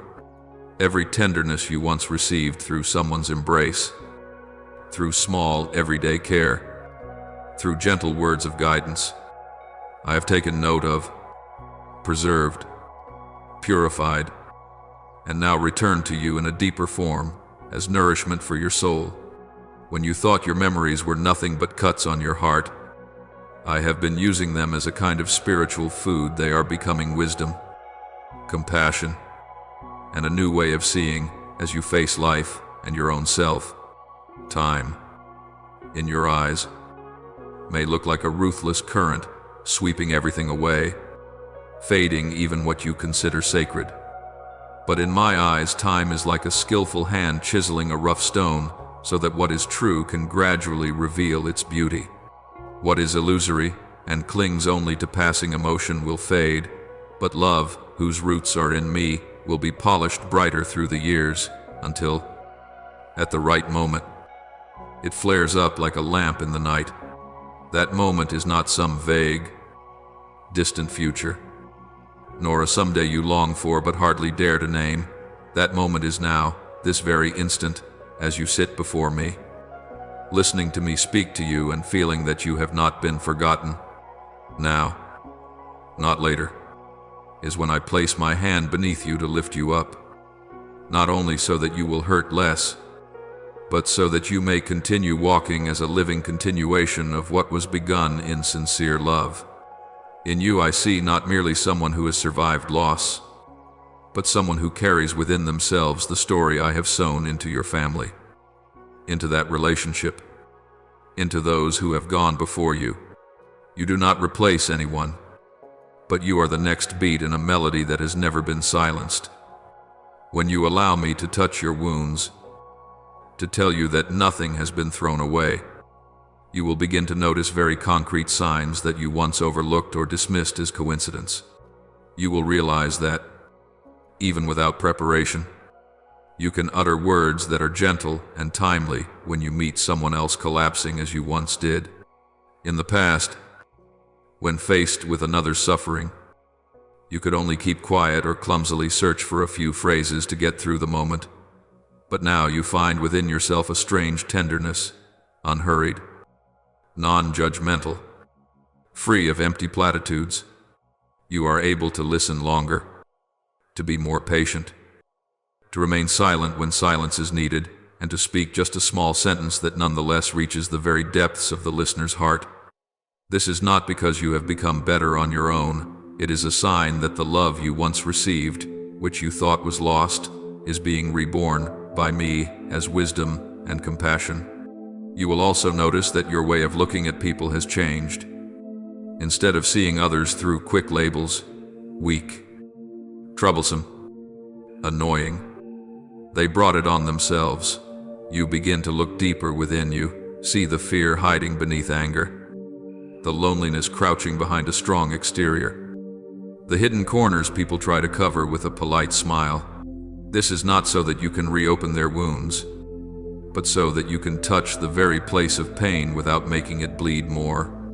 In the past, you may have unintentionally hurt others by speaking too quickly and judging too soon. Now, if you allow me to lead you, you will know how to lay a gentle hand on the cracks in another's heart. Like someone who has known suffering and therefore understands exactly which kind of touch increases the pain, and which kind brings comfort. Little by little, you will discover that what you once thought was only your private story is being used by me as a bridge to bring you close to other hearts. I do not turn you into a public speaker or force you to stand on a stage recounting your old wounds. I only ask that you do not bury all those experiences in the dark pit of shame. For if you are willing to revisit those past chapters with me, not to put yourself on trial again, but to see my hand present within them, then every stretch of road you have walked will become part of the equipment you carry to support someone else who stands where you once stood. This is how I turn pain into capital, loss into a kind of invisible wealth, and you, the one who once thought you had nothing left, into a person who carries a hidden treasure within. You must understand that when you choose to live as though everything is over, you are denying not only your own future, but also all that I and those who have loved you have so carefully sown into you. But when you accept the truth that nothing that was done in love has been wasted, that love, even when it has ended in its former form, still continues in another way, you begin to step out of the role of victim and live as one who has been entrusted with something.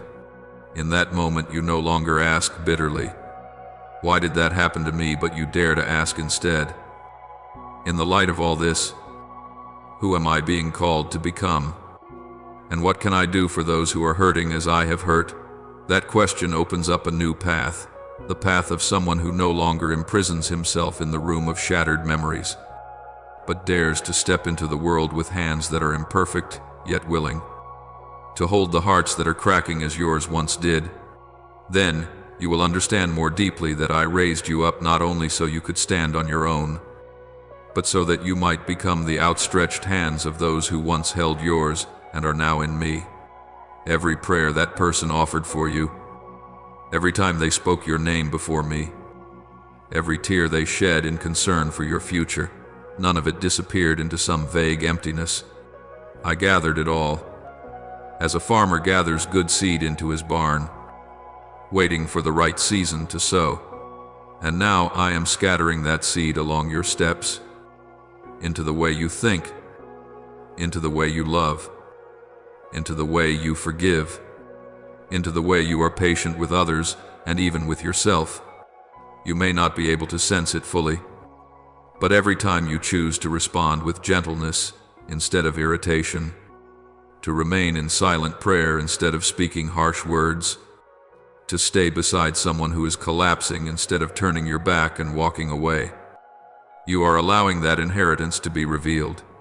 At that point, you are no longer merely a child of the past, but someone who is shouldering a story that is longer than you, wider than you, and stretches beyond the boundary of life and death as you once understood them in such a narrow way.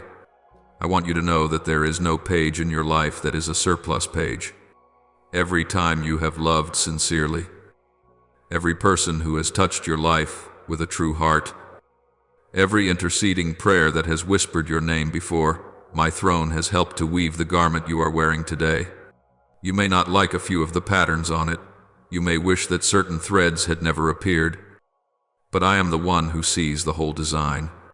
I know what storms this cloak will shield you from, among which crowds it will mark you out. And through it you will be recognized by those who need your presence. What I desire from you is not that you try to become some other version of yourself, but that you have the courage to wear, in its fullness, the garment I have tailored just for you, even when it is woven from experiences you would never have chosen at the time. I understand that. When you look back at what has happened to you, there is still bitterness. There is still a lump in your throat. There are still questions without answers. But if you keep looking at those chapters only as mistakes or tragedies that should never have happened, you will continue to live as someone robbed. If you let me lead you to look again at those pages with my eyes, you will begin to see another layer of meaning. The love was real. The sacrifice was real. The prayer was real. And all of it is pushing you forward, not dragging you back. Then memory will no longer be the chain that holds you frozen in place. but the bridge by which you cross over to the far shore of maturity. You will blame yourself less, blame life less, blame me less, and begin to understand that what matters is not why things turned out differently, but what you will do with what you are holding in your hands today. Here and now, I want you to believe this: you are not the sad ending of someone else's story. You are the continuation that I, myself, am choosing to write. You are not the evidence of a love that has failed. You are the living proof that when love is entrusted to me, it is never buried, but is transformed into support and healing for many others. And it is precisely when you agree to step into that role, not by big slogans, but by small choices each day, that you will truly begin to sense that nothing in your life is meaningless, that no loss exists merely to harm you, and that no farewell is strong enough to erase what I have inscribed in your soul from the very beginning. I am standing at the end of that painful stretch of road, waiting for you to step out of the region of ashes, not in order to forget, but to carry forward what is most precious. And as you walk, you will realize that everything you thought had been dropped and lost has, in fact, been kept by me all along, simply waiting for the day it could be returned to you in a new form, deeper, more mature, so beautiful that even you will be amazed. My child, when you begin not to stop at fleeting feelings but truly desire to follow what I stir within your heart, you will realize that you need a gift. The world cannot give you the gift of discernment, of knowing what comes from me, what is merely the noise of life, and what is only an illusion born of fear and woundedness. I do not leave you to walk in total darkness. I want to open the eyes within you so that, amid many invitations and countless options, you can recognize which direction brings your soul a deep peace, even when much ahead remains unclear.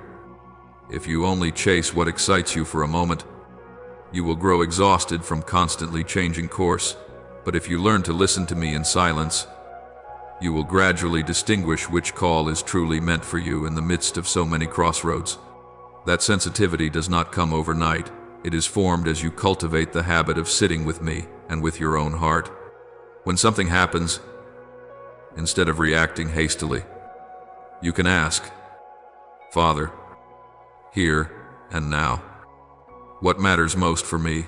What do I need to hold on to, and what do I need to let go of? Some things may look urgent, but if you examine them in my light, you will see they are only trying to pull you away from what is essential.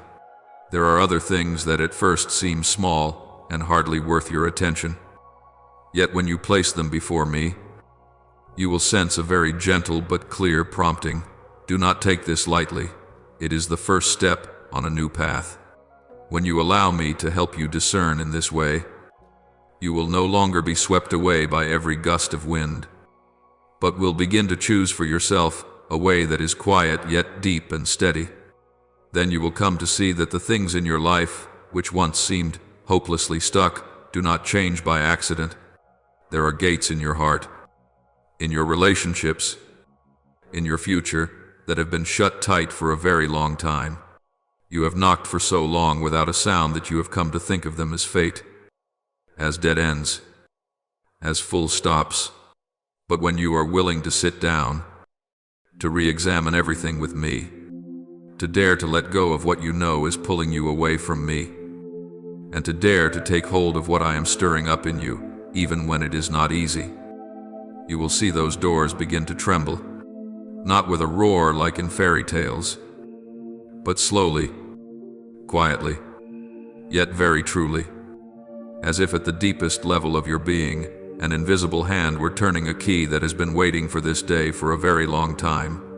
Have you ever considered that this key does not lie somewhere outside your life, but within the invisible inheritance I have entrusted to you, the hidden prayers of the one who once knelt for you, the times they spoke your name with all their love and tears before me, the silent sacrifices they made so that you could walk a brighter path?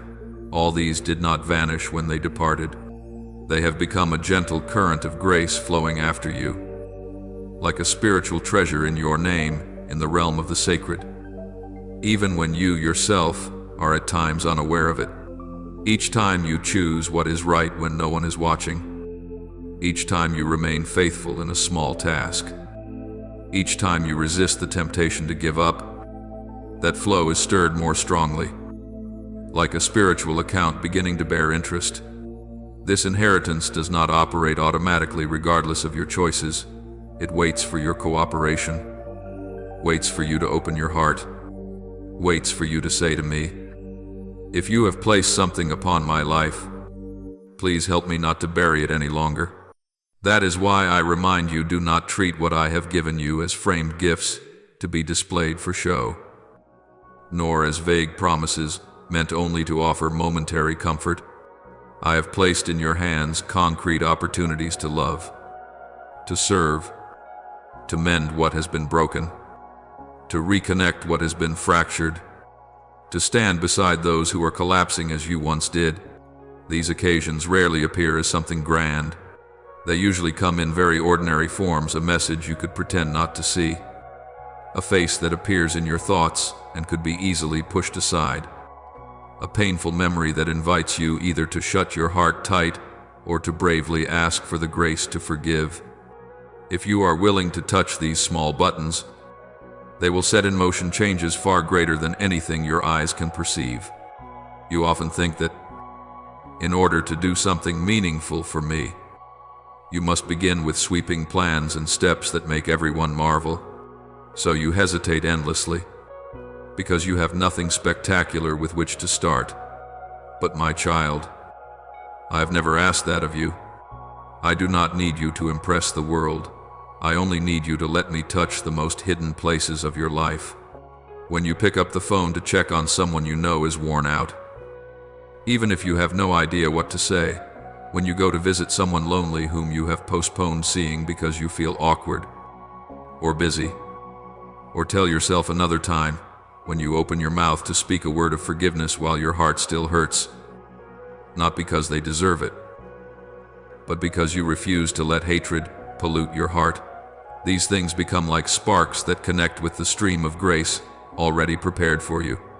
It is precisely these gestures that look so small which make the invisible strings vibrate and carry my light farther than you imagine. I want you to understand that every choice for the good, however small, carries a power to spread beyond the limits of the action itself. When you choose to listen instead of judge, to stay silently with someone rather than walk away because you feel uncomfortable, to speak a word that lifts up instead of adding to the words that wound, you are sowing new seeds in the field of your own life and in the lives of others. These seeds do not sprout at once, but I see them, I remember them, and I water them with grace. One day, you will look up in surprise to find that in the very place you thought was barren, new shoots of life are appearing, and you will not even remember when you planted them. This is how I work quietly, patiently, yet never in vain. There are times when you complain to me, "I have nothing in my hands. I am just an ordinary person, full of wounds and limitations." Because you think this way, you draw back, waiting until you are better, more healed, more successful before daring to give yourself. But you forget that in my hands nothing is ordinary. A handful of earth can become the form of a human being. A little flour and a few fish can feed a crowd. A simple staff can part the waters. A single breath of surrender can open paradise to a repentant thief. What is decisive is not whether what you hold is great or small, but whether it is placed in my hands. If you offer me your fragility, I will use that very fragility as the channel through which my mercy flows. So when you see yourself only doing small things, do not consider them insignificant.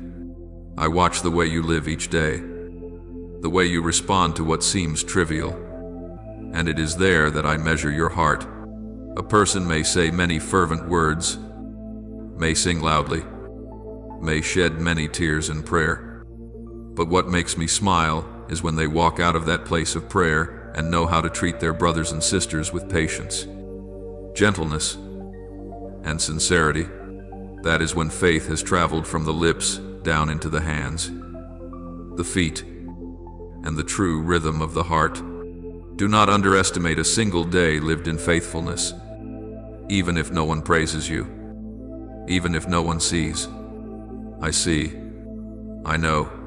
I use each of those days to rebuild the foundations of your life. My child, the inheritance I have placed over your life was not given for you to cling to as your private possession, like someone clutching a chest of treasure in fear of it being stolen. It was given to bear fruit, to multiply, so that in your turn you become a source of nourishment for those who are thirsty, lost, and starving for the support you once received from others.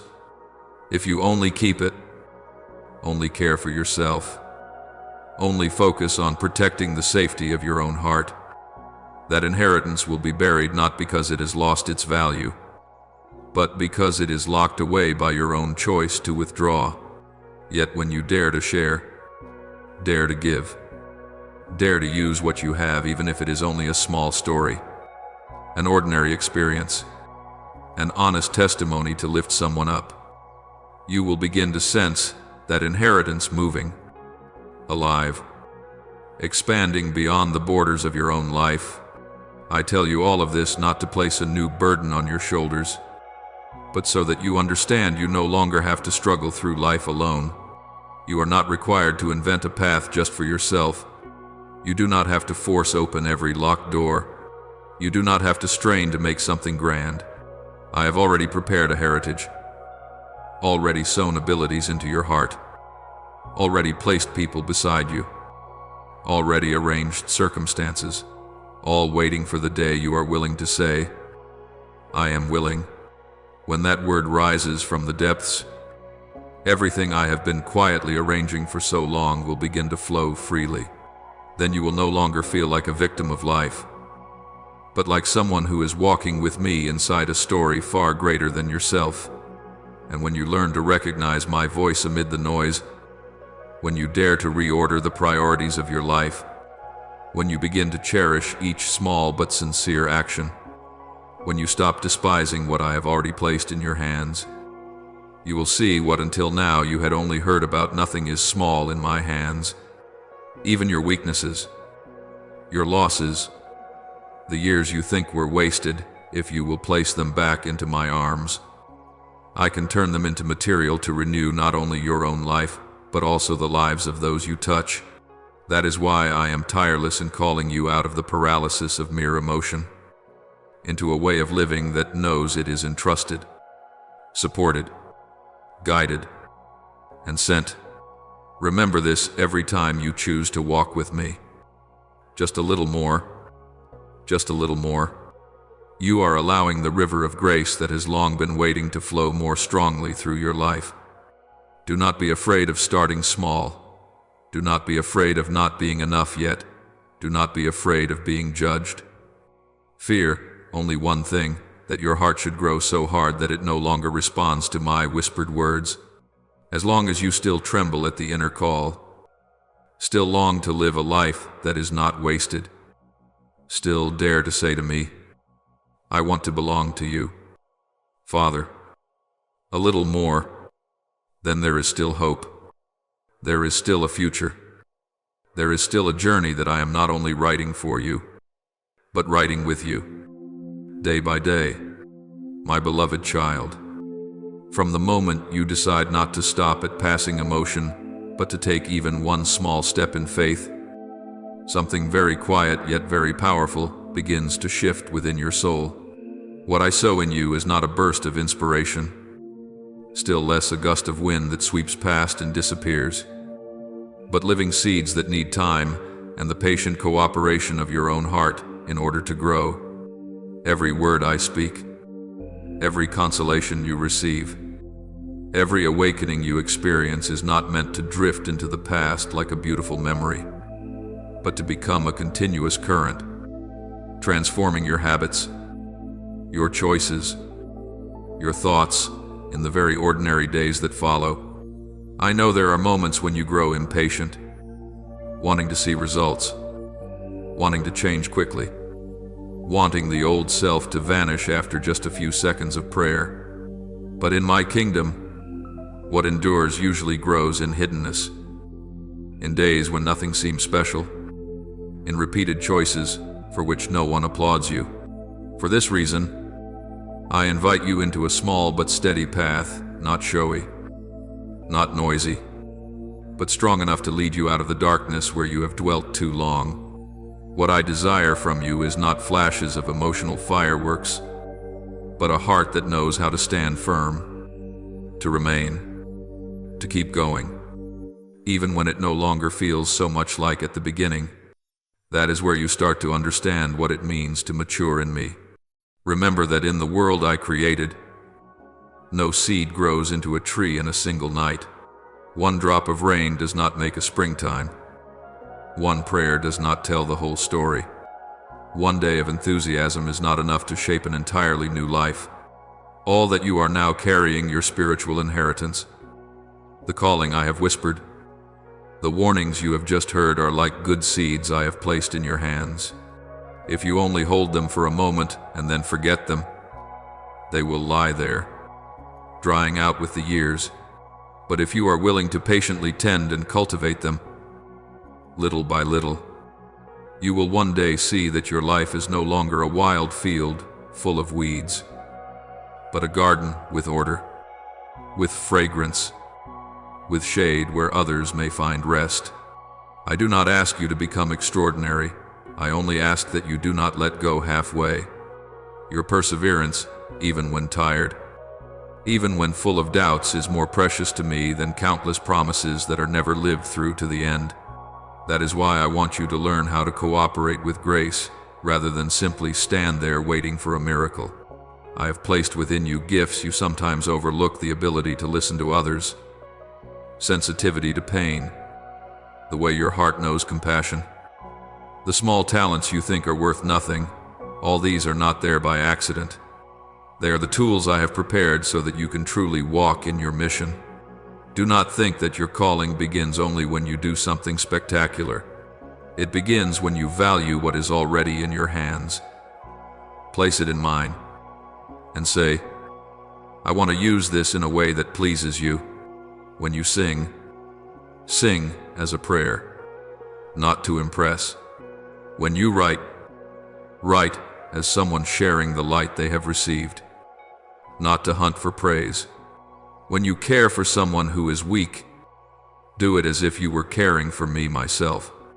Any gift you have, however small, when united with love, will become a pathway for healing to flow through your life into the world around you. To live this way, you need inner space. The world around you is loud, constantly pulling you into cycles that make you forget the voice within your soul. I am not telling you to flee from life, but I am calling you to recover moments of stillness where you can breathe more slowly and remember to whom you belong. Those pauses are not luxuries. They are essential if you want your soul not to be crushed by the endless demands of each day. In the silence, where there is only you and me, I will gently rearrange what is tangled. I will help you discern what must be kept and what must be released, which concerns only drain you, and which tasks I truly call you to invest yourself in. If you do not allow yourself those moments, you will easily be swept along by every invitation, every pressure, every expectation of others, and in the end, you will lose what is essential that I have entrusted to you. In those moments, let prayer become the anchor of your soul. You do not need ornate words or complicated rituals. You only need the truth of your heart. Tell me what you are carrying. Offer me your fear, your anger, your shame, your exhaustion. Each time you do this, even if you feel nothing clearly, I am still steadying your soul, like a captain dropping anchor in the waves so that the ship is not carried away. Prayer does not make every storm vanish, but it keeps you from being swept off into aimless drifting. Through it, I also correct you from within. I gradually replace the words you speak to yourself with the words I speak over you. I soften the voice of self-accusation and magnify the voice of hope. Little by little, you will notice that you are no longer driven by panic, but are beginning to be led by peace. But, my child, if you are to go far, you must also accept being shaped. The reminders, the corrections, the times your pride is touched or your weakness is exposed, all of these, if you let me use them, become gentle blades, sharpening you. Do not be afraid when I use someone or some situation to reveal your crooked places, your shadows, your immaturity.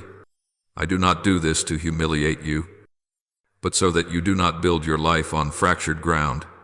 If you let truth touch you, you will no longer have to live in fear of being found out, because you know I have seen everything, and I am working with you to clean every hidden corner. A soul that receives correction with humility quickly becomes stable, no longer easily toppled by the winds of emotion or public opinion. Then the time will come when everything you have received hours of silence, prayers, corrections must be poured out in concrete action. Service is not an extra item to decorate your life, but the very environment I use to grow you. When you give your time, your listening, a loaf of bread, a sincere word of comfort, a faithful presence beside someone in pain, you are not only helping them, you are allowing me to shape you into someone more like myself. You will learn that love is not merely a feeling, but a choice to remain, to keep being patient, to make space for others in the rhythm of your life. You may feel that you are losing time, but within, your heart is being widened, your endurance strengthened, your selfishness purified. This is how I use service to transform a heavy soul into a person who can gently carry the true kind of burden. In all of this, I will teach you a new rhythm for living, not the frantic rhythm of fear, always afraid of being left behind, not the pressured rhythm of proving your worth, but the rhythm of someone who knows they are loved, called, and guided. You will learn not to say yes to every request, every opportunity, every favor, if they do not come from me or do not serve the mission I have placed within you. You will also learn to bravely say no to relationships, jobs, and habits that only drain you and pull you away from my voice. At first, you may feel guilty when you refuse, but you will come to understand every time you say no to something unhealthy, you are saying yes to something better, to me, and to the deepest part of your calling. At the same time, you also need to learn how to protect and care for yourself as a part of faithfulness. Your body is not a pile of tools for you to exploit until it is worn out, but the home I have chosen to dwell in with you during the time you are on this earth. When you sleep enough, eat healthily, move your body in a balanced way, and do not abandon yourself to destructive habits, you are not just living a healthy life, you are honoring the one who has given you life. In the same way, your mind is like a garden if you allow every kind of image, information, and toxic word to flood in. Little by little, your memory, imagination, and thoughts will be overrun with weeds.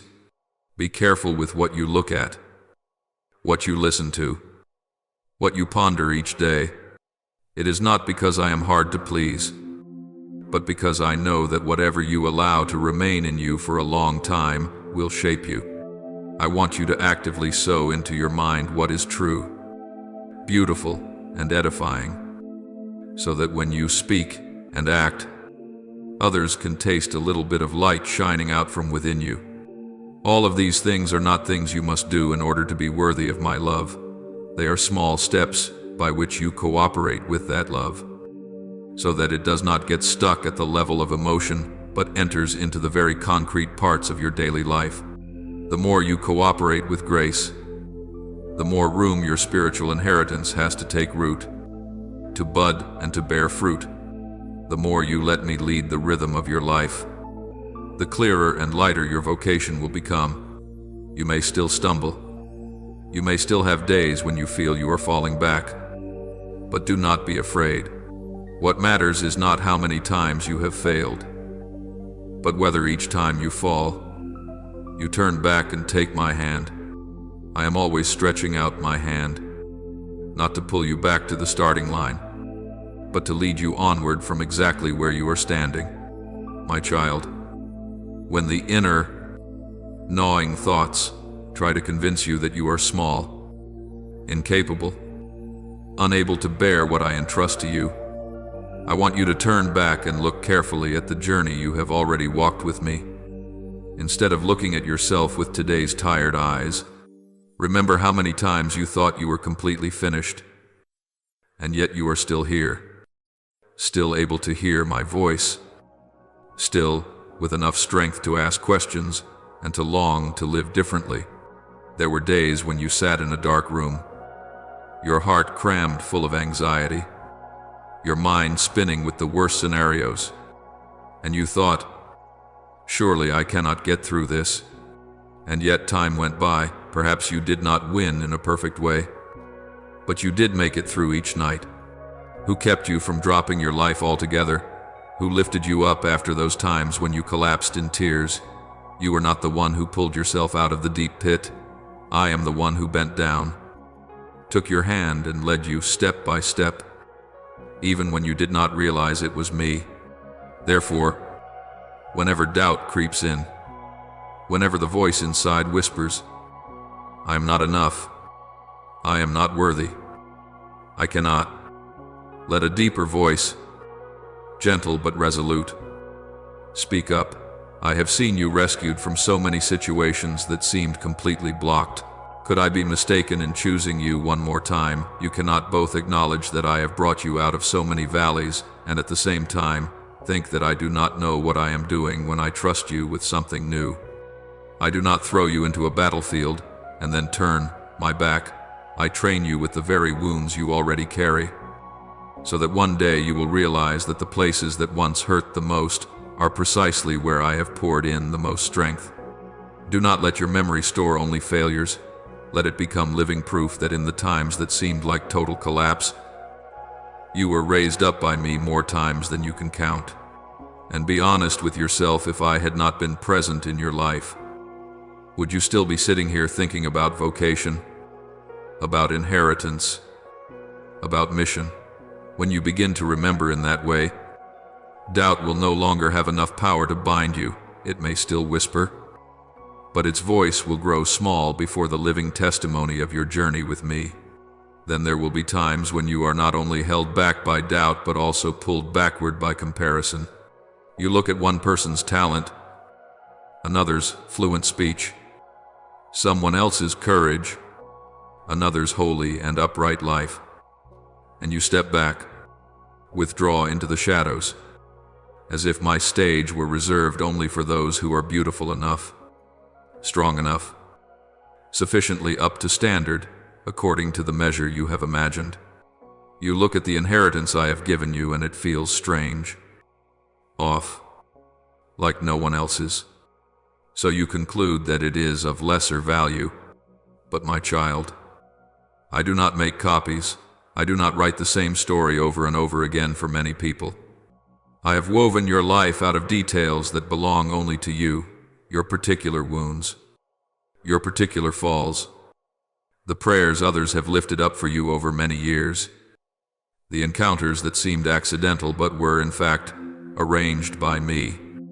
If all I needed was someone like that other person, I would have chosen that very person. I would not have needed to draw you in at all. Yet you forget that from beginning to end.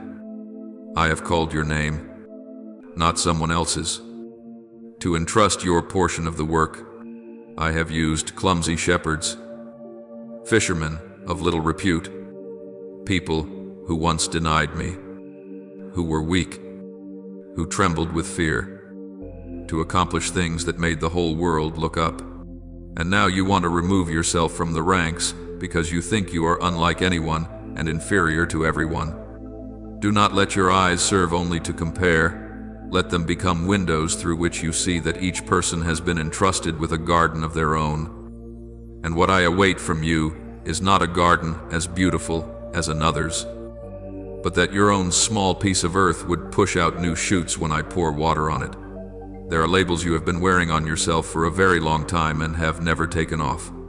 They may be the words people stuck on you when you were still very small. You only cause trouble. You never finish anything properly. You are a burden. You only ruin everything. They may also be the phrases you mutter to yourself after an incident. A mistake. Truly, I am impossible. It is my fault. I am not worthy to receive anything good anymore. It is best that I do not hope for anything, so I will not make others suffer. You repeat them, believe them, and then those words gradually become a frame that tightly binds your soul. You hear my call, but what you remember are the old labels. You are sinful. You are incompetent. You ruin everything. You think that if you keep them, you will avoid further hurt, but in reality, you are imprisoning yourself in a cramped box, not allowing grace to touch you. I do not call you by those labels. I call you by the personal name I loved long ago, with a gaze that does not discard your past but also does not chain you to it. I do not ask you to deny what has happened. I only invite you to take those things off your shoulders, like a backpack that is too heavy and that you no longer need to carry. You have worn them so long that you suppose they are part of your own body. But in truth, they are only cords tying you to an old version of yourself in which I do not want you to live forever. Along with those labels, you have also signed silent vows with sadness and guilt.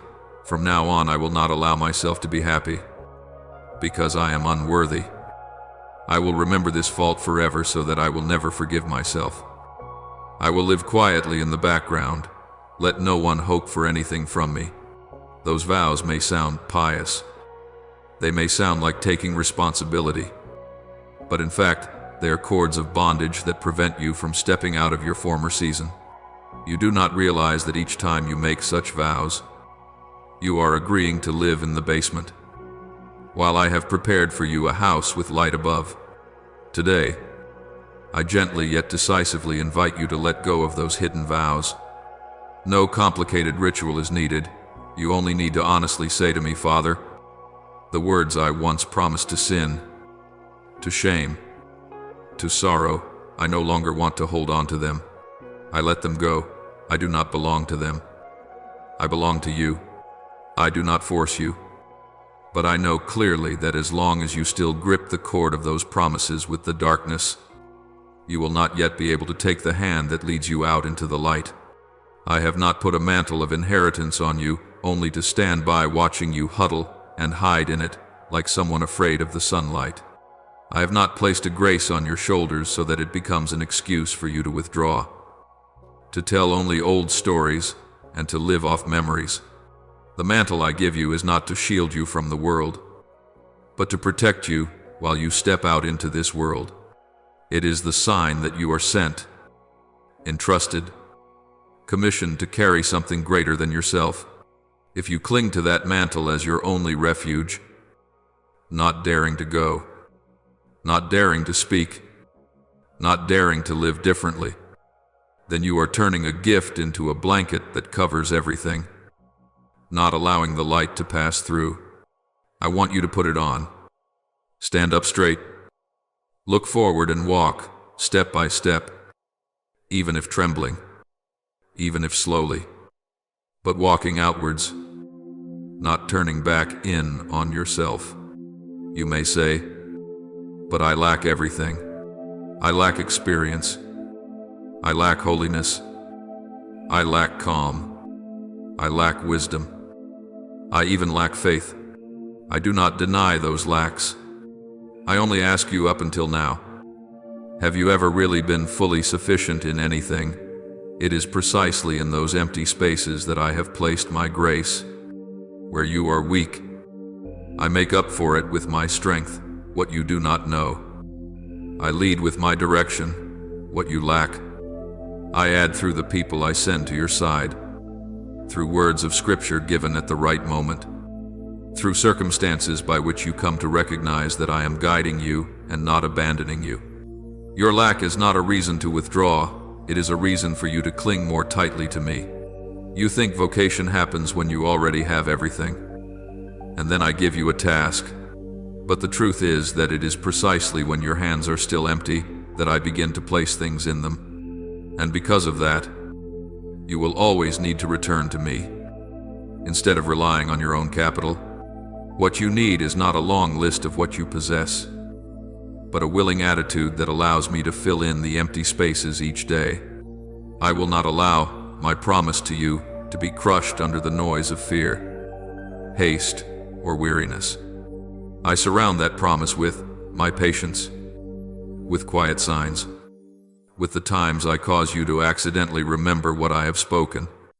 At times, if you look back, you will see, although more than once you have wanted to let go of everything, to forget, to just get life over with, yet my words to you still return in ways that seem random, a verse of scripture someone sends, a song that plays at exactly the right moment, a story that touches your pain, a memory that is gentle yet piercing.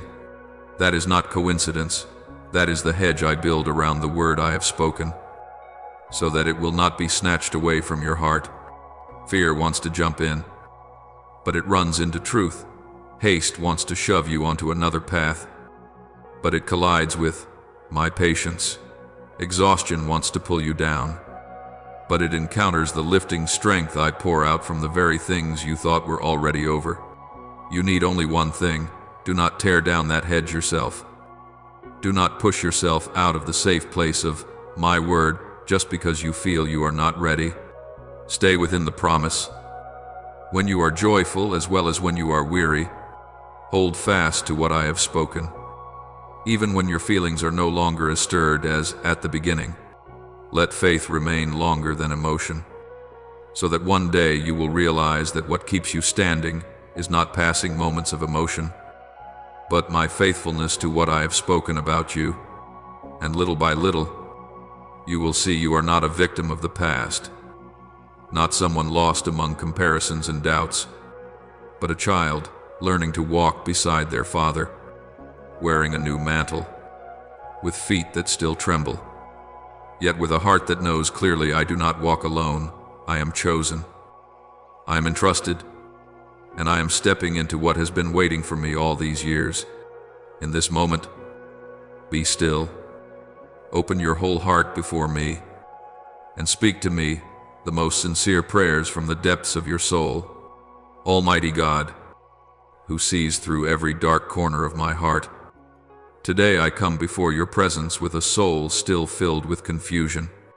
There are so many voices calling around me, so many thoughts intertwined, so many desires and fears woven together that I no longer know what truly belongs to you and what is merely an illusion. Please grant me the grace of discernment, that I may recognize your whisper amid the countless noises, that I may know what only dazzles for a moment and what truly nourishes my soul in the long run. Do not let me chase after fleeting emotions, but teach me to seek the deep peace that comes from your holy will. Teach me to ask the right question, Lord. What is most important in this very moment? And give me the courage to follow the answer you place in my heart, even when it requires me to let go of the things I am clinging to. I ask you to shape and mold me little by little, so that each choice I make, however small, may gradually come into harmony with your ways of love. Merciful Father, I come to you not as someone strong, but as a child still trembling and full of limitations. I confess to you that many times I have withdrawn before even beginning, because I am afraid that I am not good enough, not holy enough, not talented enough to do what you are calling me to do. I have compared myself with others and concluded that I should stay on the sidelines, remain silent, merely get through the days.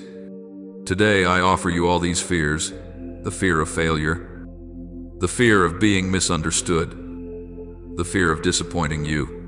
Please help me believe that you do not choose me because I am perfect, but because you desire to use my very fragility to reveal your power and mercy. Lay your hand upon the wounds in my heart, those memories I have thought were burdens that exclude me, and transform them into a place from which compassion and understanding for my brothers and sisters can flow. Grant that I may have the courage to take just one small step, so that little by little I may learn that I do not walk alone, but that you always go before me, walk beside me, and come after me to guard and keep me. Loving Father, before all else I want to bow my head and thank you, for you never grow weary of seeking me. When I turn my back, you still stand there. When I fall silent, you still whisper. When I overlook your signs, you still continue to knock at the door. I thank you for awakening me through events and losses, yet never abandoning me in my suffering. I know that without your hidden hand I would have lost myself long ago. I thank you that you do not only see my sins and weaknesses, but also what I can become when I live in your grace. Thank you for every time you have given me the chance to begin again, for every gentle yet powerful reminder that has kept me from being swallowed up by the darkness. Grant that I may always remember your goodness, not only with words, but by living in a way worthy of that patient love. O God, the source of every blessing, I thank you for sending into my life people who have loved me with a sacrificial love. I give you thanks for those who have silently knelt in prayer, who have wept, worried, and sacrificed for my future without asking anything in return, even if some of them have now gone home to you. I believe that their intercession and trust still envelop my life like a spiritual cloak. I thank you that you have helped me realize that I am not alone, that I do not begin from nothing, but that I am walking on a foundation built by the love of many generations. Grant that I may cherish this heritage by living responsibly and purposefully, by honoring myself and others, and by continuing to hand on to those who come after me a living story of faith. I offer this prayer in the holy name of Jesus Christ. Amen. Do not forget to subscribe and turn on notifications, so that together we may build a strong and vibrant community of faith.